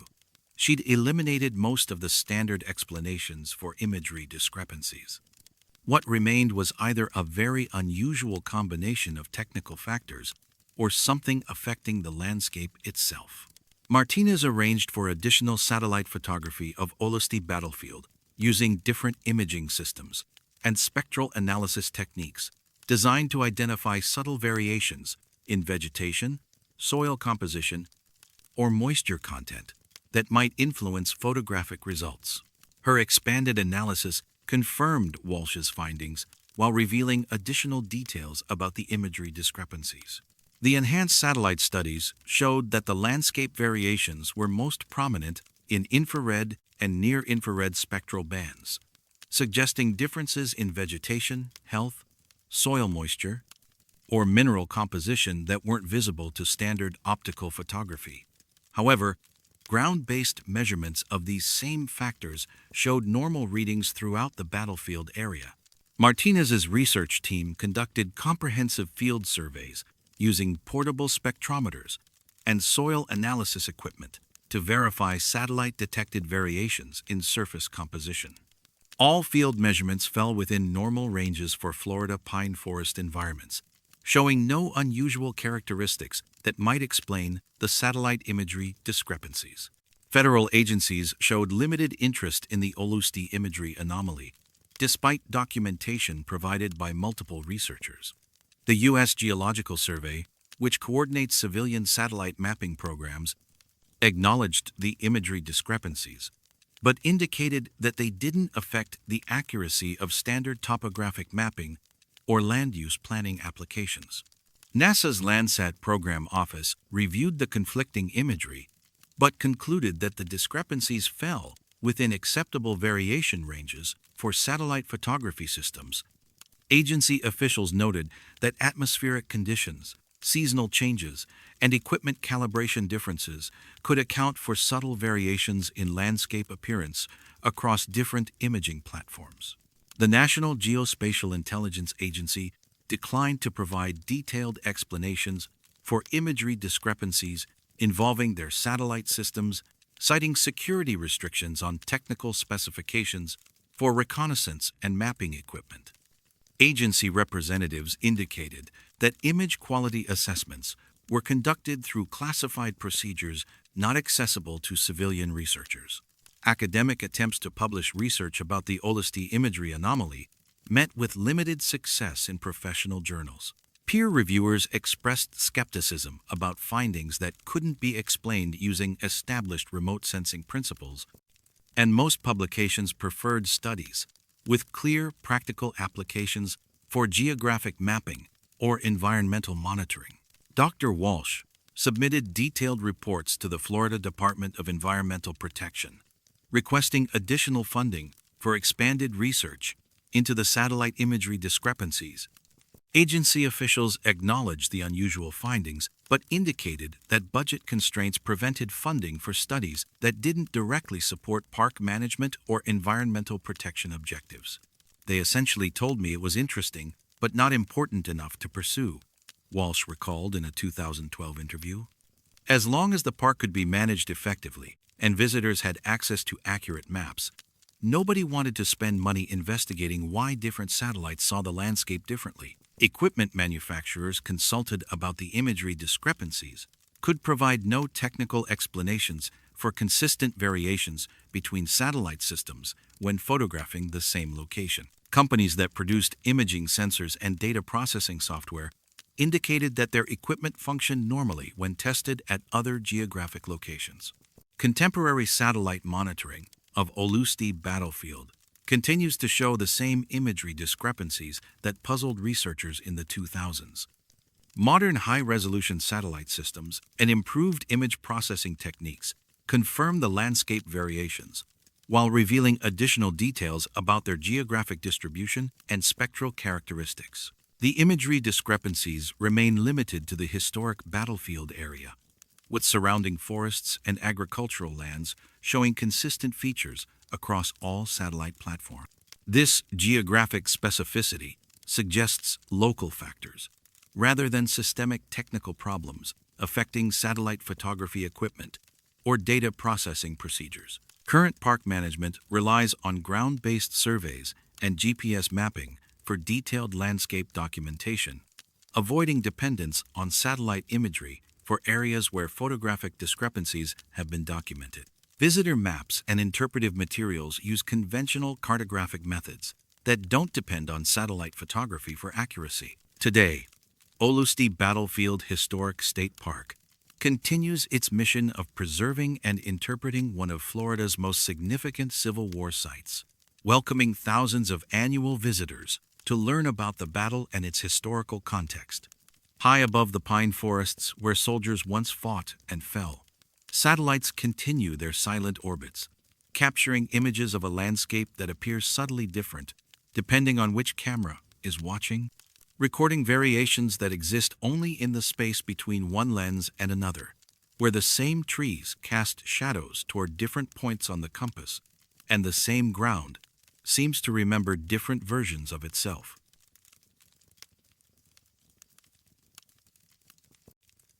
Some voices speak to the wilderness on schedules that no clock was meant to keep. Collier Seminole State Park encompasses 6,900 acres of mangrove swamps, pine flatwoods, and salt marshes along the southwestern coast of Florida, approximately 20 miles southeast of Naples in Collier County. The park was established in 1947 to preserve one of the few remaining examples of the vast wetland ecosystem that once dominated the region before extensive drainage and development transformed most of Southwest Florida into agricultural and residential areas. The park's diverse habitats support over 150 bird species, numerous reptiles and mammals, and extensive plant communities adapted to the transition zone between temperate and subtropical climates. The location serves as a critical corridor connecting the Everglades ecosystem to coastal estuaries, providing essential habitat for wildlife movement and seasonal migration patterns. Historical records indicate that Seminole Indians used the area as hunting grounds and seasonal camps, taking advantage of the abundant freshwater, fish, and game that flourished in the protected wetlands. Spanish explorers documented the region in the 1600s, noting the complex waterways and dense vegetation that provided shelter and resources for indigenous populations while deterring European settlement attempts. Modern management of the park requires careful monitoring of wildlife populations, water levels, and ecosystem health to maintain the delicate balance between preservation and public access. The park's relative isolation from major urban centers has helped protect its natural characteristics, though ongoing development pressure in surrounding areas necessitates vigilant environmental monitoring. Acoustic monitoring equipment was installed throughout Collier Seminole State Park in 1994 as part of a comprehensive wildlife research program designed to track bird populations, document seasonal migration patterns, and identify changes in ecosystem health that might not be apparent through visual surveys alone. On June 13, 2007, park biologist Dr. Margaret Torres was reviewing routine audio recordings from automated monitoring stations when she discovered an unusual sequence of sounds that had been captured at exactly 4:41 p.m. on that date. The sounds lasted approximately 7 minutes and consisted of a complex pattern of tones, frequencies, and rhythmic elements that didn't correspond to any wildlife vocalizations in her extensive database of Florida animal sounds. Torres initially assumed the recording captured mechanical noise from aircraft, vehicles, or equipment operating near the park boundaries. However, when she checked flight records, traffic patterns, and industrial activity for the corresponding time period, she found no human activities that could account for the unusual audio sequence. The sounds themselves defied easy categorization. Acoustic analysis revealed frequency patterns that ranged from subsonic rumbles below human hearing range to high-pitched tones approaching the upper limits of audio recording equipment. The sequence included rhythmic elements that suggested intentional patterning rather than random noise generation. What troubled Torres most was the precision of the timing. Natural wildlife vocalizations typically varied with environmental conditions, seasonal changes, and behavioral factors, while mechanical sounds usually occurred irregularly or followed human activity schedules. The 4:41 p.m. timing corresponded to no known biological or artificial patterns. Torres began reviewing older audio recordings from the same monitoring station, discovering that identical sound sequences had been captured every 11 days for the previous 18 months. The recordings showed perfect consistency in timing, duration, and acoustic characteristics, suggesting a systematic phenomenon rather than random environmental noise. The 11-day cycle defied explanation using conventional biological or physical principles. Natural phenomena typically followed daily, lunar, seasonal, or annual patterns that corresponded to astronomical cycles or environmental conditions. The 11-day interval matched no known natural rhythms affecting Florida ecosystems. State Park Ranger Michael Santos, who had worked at Collier Seminole for over 12 years, became aware of the acoustic anomaly when Torres contacted park personnel about potential sources for the mysterious recordings. Santos was familiar with all normal sounds in the park, from wildlife vocalizations to equipment operation, and had never personally heard anything matching the recorded sequences. "I'd been in that area hundreds of times around 4:30 or 5 p.m., Santos recalled in a 2012 interview. "Never heard anything unusual, but those recordings were definitely capturing something. The sounds were complex enough that you'd notice them if you were nearby when they occurred." Santos began conducting field observations at the monitoring station location during times when the sound sequences were scheduled to occur. Despite being present at the exact time and location where recordings were being captured, he never personally heard the sounds that appeared clearly on audio monitoring equipment. The inability to hear the sounds directly while recording equipment captured them clearly suggested that the phenomenon operated at frequencies or intensity levels below the threshold of human perception, though acoustic analysis indicated that portions of the sequences fell within normal hearing ranges. Wildlife researcher Dr. Janet Walsh, who specialized in bird migration studies at Collier Seminole, provided additional perspective on the acoustic anomaly after reviewing Torres's findings. Walsh had conducted extensive field research throughout the park and was familiar with the complete range of natural sounds that occurred in different habitats and seasons. "I'd recorded thousands of hours of bird calls, mammal vocalizations, and environmental sounds in that park," Walsh explained in a 2014 interview. "Nothing in my database matched those sequences. They weren't biological sounds, but they weren't obviously mechanical either." Walsh's comparative analysis revealed that the mysterious sound sequences included acoustic elements that resembled certain bird calls, insect sounds, and environmental noises, but combined in ways that no natural processes could produce. The patterns suggested artificial construction rather than evolutionary development. Professional acoustic analyst David Chen, contracted to identify the source of the recordings, brought sophisticated analysis equipment to Collier Seminole in 2009. Chen had extensive experience with wildlife sound identification and environmental noise assessment for both research and legal applications.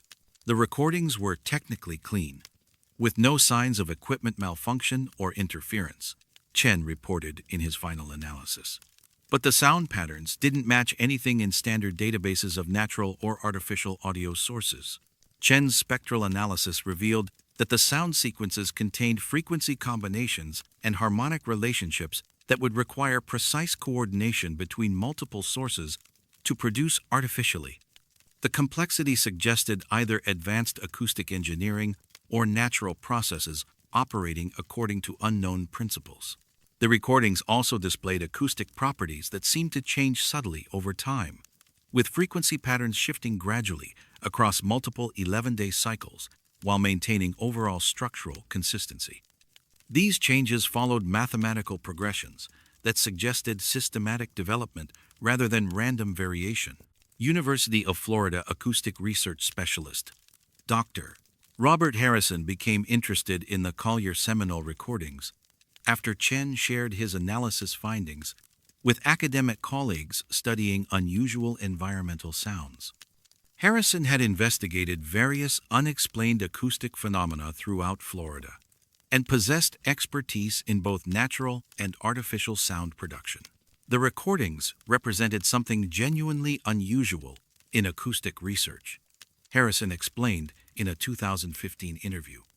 The combination of precise timing, complex frequency patterns, and long-term consistency suggested systematic sound generation by an unknown source. Harrison's expanded analysis included comparison with acoustic databases from other wildlife monitoring programs, military sound libraries, and industrial noise catalogs. None of these resources contained sounds that matched the Collier-Seminole recordings, despite covering thousands of natural and artificial audio sources. The research team attempted to correlate the sound sequences with environmental conditions, wildlife activity, atmospheric pressure, and other factors that might influence acoustic phenomena in the park. All correlation analyses failed to identify any relationship between the mysterious sounds and measurable environmental variables. Federal wildlife agencies showed limited interest in the Collier-Seminole acoustic anomaly, despite documentation provided by multiple researchers. The U.S.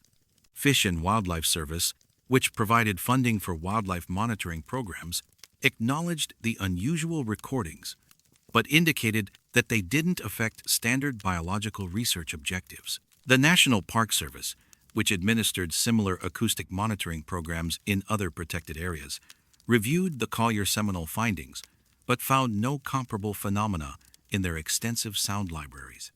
Agency officials suggested that continued monitoring might eventually identify natural explanations for the acoustic sequences. Military installations in the region, including Coast Guard facilities and training areas, were contacted about potential operations that might generate regular acoustic signals. All agencies denied conducting activities that corresponded to the observed 11-day pattern, and most noted that their operations were limited to standard schedules that bore no relationship to the recorded timing. Academic attempts to publish research about the Collier-Seminole acoustic anomaly encountered skepticism from peer reviewers who questioned findings that couldn't be explained using established acoustic principles. Most professional journals preferred studies with clear, practical applications for wildlife management or environmental monitoring. Dr. Torres submitted detailed reports to the Florida Department of Environmental Protection, requesting additional funding for expanded research into the acoustic phenomenon. Agency officials acknowledged the unusual findings, but indicated that budget constraints prevented funding for studies that didn't directly support park management or wildlife protection objectives. They essentially told me it was interesting, but not a priority, Torres recalled in a 2016 interview. As long as the sounds didn't seem to affect wildlife populations or visitor safety, nobody wanted to spend money investigating something that might never be explained. Equipment manufacturers consulted about the acoustic recordings could provide no technical explanations for sounds that didn't match any known sources in their engineering databases. Companies that produced audio monitoring equipment indicated that their systems functioned normally when tested at other locations throughout Florida. Contemporary acoustic monitoring at Collier Seminole State Park continues to capture the same sound sequences that puzzled researchers in the 2000s. Modern digital recording equipment provides higher resolution audio data while confirming the precise timing and consistent characteristics of the mysterious recordings. The 11-day cycle has remained absolutely constant for over 15 years, with recordings captured at exactly 4:41 p.m., regardless of seasonal changes, weather conditions, or equipment upgrades. This mechanical precision suggests systematic processes rather than natural phenomena that typically show some temporal variation. Current park management acknowledges the ongoing acoustic recordings, but assigns low priority to investigating their source.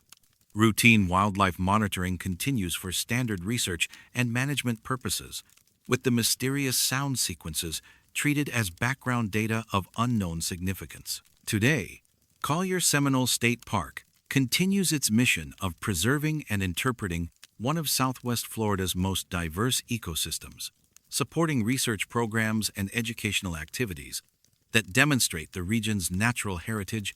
Every 11 days, at precisely 4:41 in the afternoon, recording equipment captures the same 7-minute sequence of sounds that speak to empty wilderness in frequencies that follow no natural law, marking time in intervals that exist only in the space between what can be heard and what can be understood.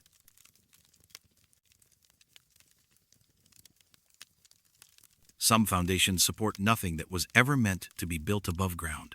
Fort DeSoto Park encompasses 1,136 acres spread across 5 interconnected keys at the mouth of Tampa Bay in Pinellas County, Florida.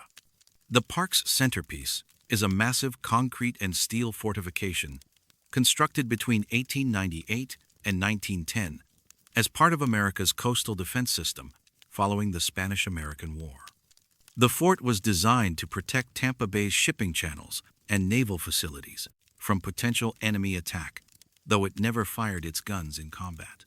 The fortification represents one of the most technically advanced coastal defense installations of its era, featuring disappearing gun carriages, underground ammunition storage, and sophisticated range-finding equipment that allowed precise targeting of vessels up to 7 miles offshore. The fort's construction required moving hundreds of thousands of cubic yards of sand and shell to create stable foundations for the massive concrete gun emplacements and support structures. Archaeological interest in Fort DeSoto intensified during the 1980s as historians and preservationists sought to document the fort's construction techniques and identify any previously unknown structural elements that ADAT might require restoration or protection. The site's designation as a county park in 1962 had preserved the fortification from development pressure while allowing public access for education and recreation. The fort's isolated location on barrier islands, accessible only by causeway, helped maintain the integrity of both above-ground structures and any potential subsurface features related to the original military installation.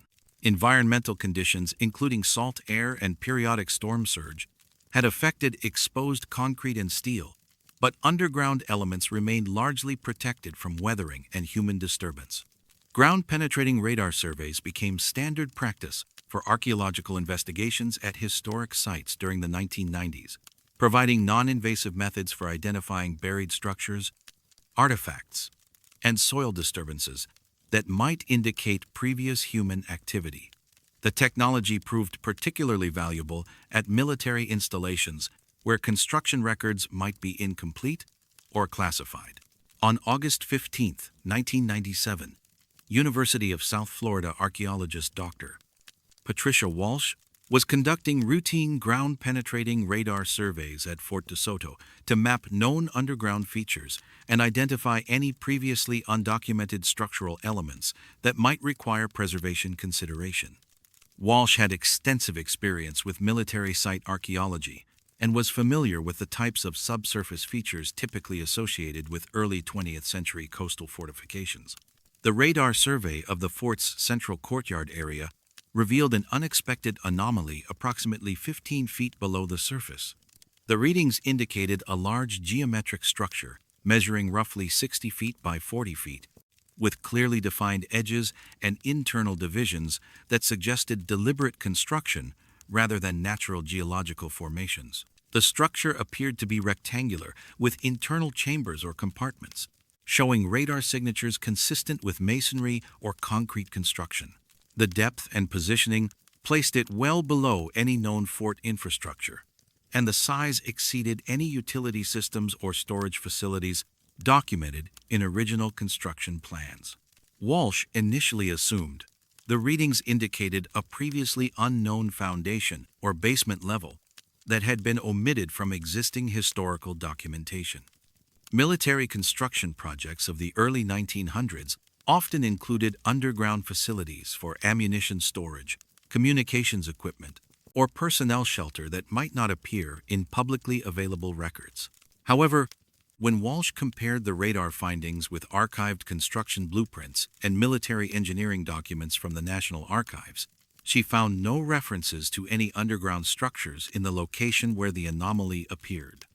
The original fort plans showed detailed specifications for all known subsurface elements, including foundations, utility tunnels, and storage chambers, none of which corresponded to the radar-detected structure.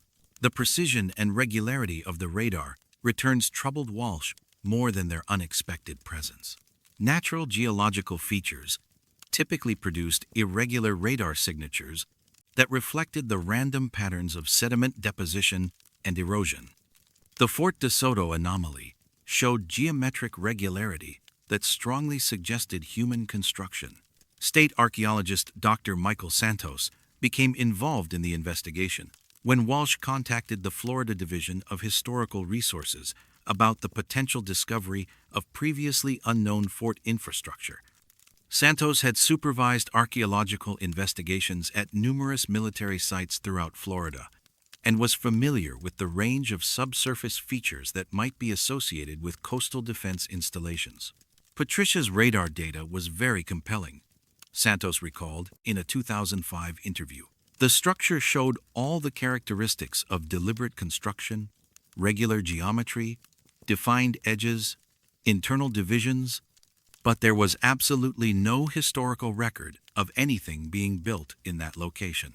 Santos arranged for additional ground-penetrating radar surveys, using different equipment and operators to verify Walsh's findings and rule out technical anomalies or equipment malfunctions. All subsequent surveys detected the same underground structure in identical position and configuration, confirming the consistency of the radar readings. The follow-up surveys revealed additional details about the mysterious structure. The radar returns suggested multiple levels or floors within the underground space, with what appeared to be corridors or passages connecting different chambers. The construction seemed sophisticated, with features that resembled architectural elements rather than simple storage or utility functions. Fort de Soto park manager Janet Martinez, who had worked at the site for over 10 years, was consulted about any local knowledge or historical accounts that might explain the radar findings. Martinez was familiar with all documented aspects of the fort's history and had never encountered references to additional underground construction. The fort's construction history was well documented because it was such a major engineering project, Martinez explained in a 2007 interview. Every aspect of the building process was recorded by military engineers. If there had been a major underground structure, there should have been some record of it. Martinez noted that the location of the radar anomaly corresponded to an area that had been extensively excavated during the fort's original construction to install foundations for gun emplacements and support buildings. Any pre-existing structures should have been discovered and documented during that process. Professional geological consultant David Chen was contracted to conduct subsurface investigations to determine the nature of the radar-detected structure. Chen brought core sampling equipment and ground-penetrating radar systems specifically designed for detailed subsurface mapping. The radar signatures were unmistakable, Chen reported in his technical analysis. Dense, regular structures at consistent depth with geometric patterns that clearly indicated artificial construction. But when we tried to physically verify the findings, we encountered a completely different situation. Chen's core sampling program involved drilling multiple holes throughout the area where radar detected the underground structure. All samples revealed typical barrier island geology, layers of sand, shell, and organic material consistent with natural coastal deposition processes. No concrete, masonry, or other construction materials were found at any depth. The contradiction between radar detection and physical sampling created a puzzling situation that challenged standard archaeological investigation procedures. Ground-penetrating radar had proven reliable for subsurface mapping at thousands of archaeological sites. Yet the Fort DeSoto findings couldn't be verified through direct excavation. University of Florida geophysics professor Dr. Robert Harrison became interested in the Fort DeSoto radar anomaly after Chen shared his findings with academic colleagues studying subsurface detection technologies. Harrison specialized in ground-penetrating radar applications and had investigated various technical factors that could affect radar accuracy in coastal environments.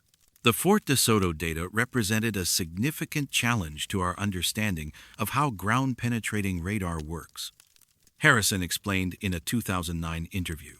The radar was clearly detecting something substantial and geometric, but physical investigation found nothing in the corresponding location. Harrison's analysis ruled out most technical explanations for the radar anomaly. Equipment calibration, operator error, and environmental interference could all affect radar accuracy, but these factors typically produced random or inconsistent results rather than the precisely repeatable readings observed at Fort DeSoto. Soil moisture, mineral content, and underground water movement could influence radar penetration and reflection characteristics. But Harrison's detailed environmental monitoring found normal conditions throughout the survey area. The radar anomaly persisted regardless of seasonal changes, weather conditions, or tidal variations. The Florida Division of Historical Resources authorized limited excavation in 1999 to definitively resolve the contradiction between radar detection and core sampling results. Archaeological crews carefully excavated a test unit directly over the center of the radar-detected structure, following standard procedures for investigating potential historic features. The excavation revealed exactly what core sampling had indicated: natural sand and shell deposits, with no evidence of human construction or disturbance. The soil layers showed normal patterns of coastal deposition, with no indication that any structure had ever been built or removed in the location where radar consistently detected geometric anomalies. Dr. Walsh supervised the excavation personally, using precise measurements to ensure that the test unit targeted the exact location indicated by radar surveys. Multiple ground-penetrating radar scans conducted during the excavation process continued to show the underground structure in the same position where archaeologists found only natural deposits. Federal agencies showed limited interest in the Fort DeSoto radar anomaly, despite documentation provided by multiple researchers. The National Park Service, which administered similar historical sites, acknowledged the unusual findings, but indicated that the lack of physical evidence prevented any conclusions about historical significance. The Department of Defense declined to provide additional information about potential classified construction activities at Fort DeSoto, citing security restrictions on historical military operations. Agency representatives indicated that any responsive documents would require security clearances beyond the scope of routine historical research. Military engineering specialists consulted about the radar findings could provide no explanations for systematic detection of structures that physical investigation couldn't verify. Defense contractors familiar with ground-penetrating radar applications acknowledged the technical contradiction, but offered no theories about potential causes. Academic attempts to publish research about the Fort DeSoto radar anomaly met with skepticism from peer reviewers who questioned findings that violated established principles of subsurface detection technology. Most archaeological journals preferred studies with clear physical evidence supporting geophysical survey results. Contemporary ground-penetrating radar surveys at Fort DeSoto continued to detect the same underground structure that puzzled researchers in the 1990s. Modern high-resolution radar equipment provides more detailed images while confirming the geometric characteristics and precise positioning of the anomalous readings. The structure appears unchanged across more than 2 decades of monitoring, showing identical dimensions and internal features, despite seasonal variations, storm damage, and ongoing park maintenance activities that have affected surface conditions. This consistency suggests either extremely stable subsurface conditions or systematic factors affecting radar interpretation.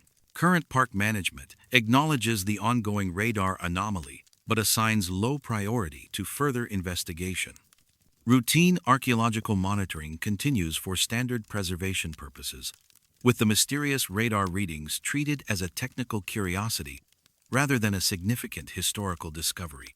Today, Fort DeSoto Park continues its mission of preserving and interpreting one of Florida's most significant military historical sites, welcoming hundreds of thousands of annual visitors to explore the massive fortification and learn about America's coastal defense heritage.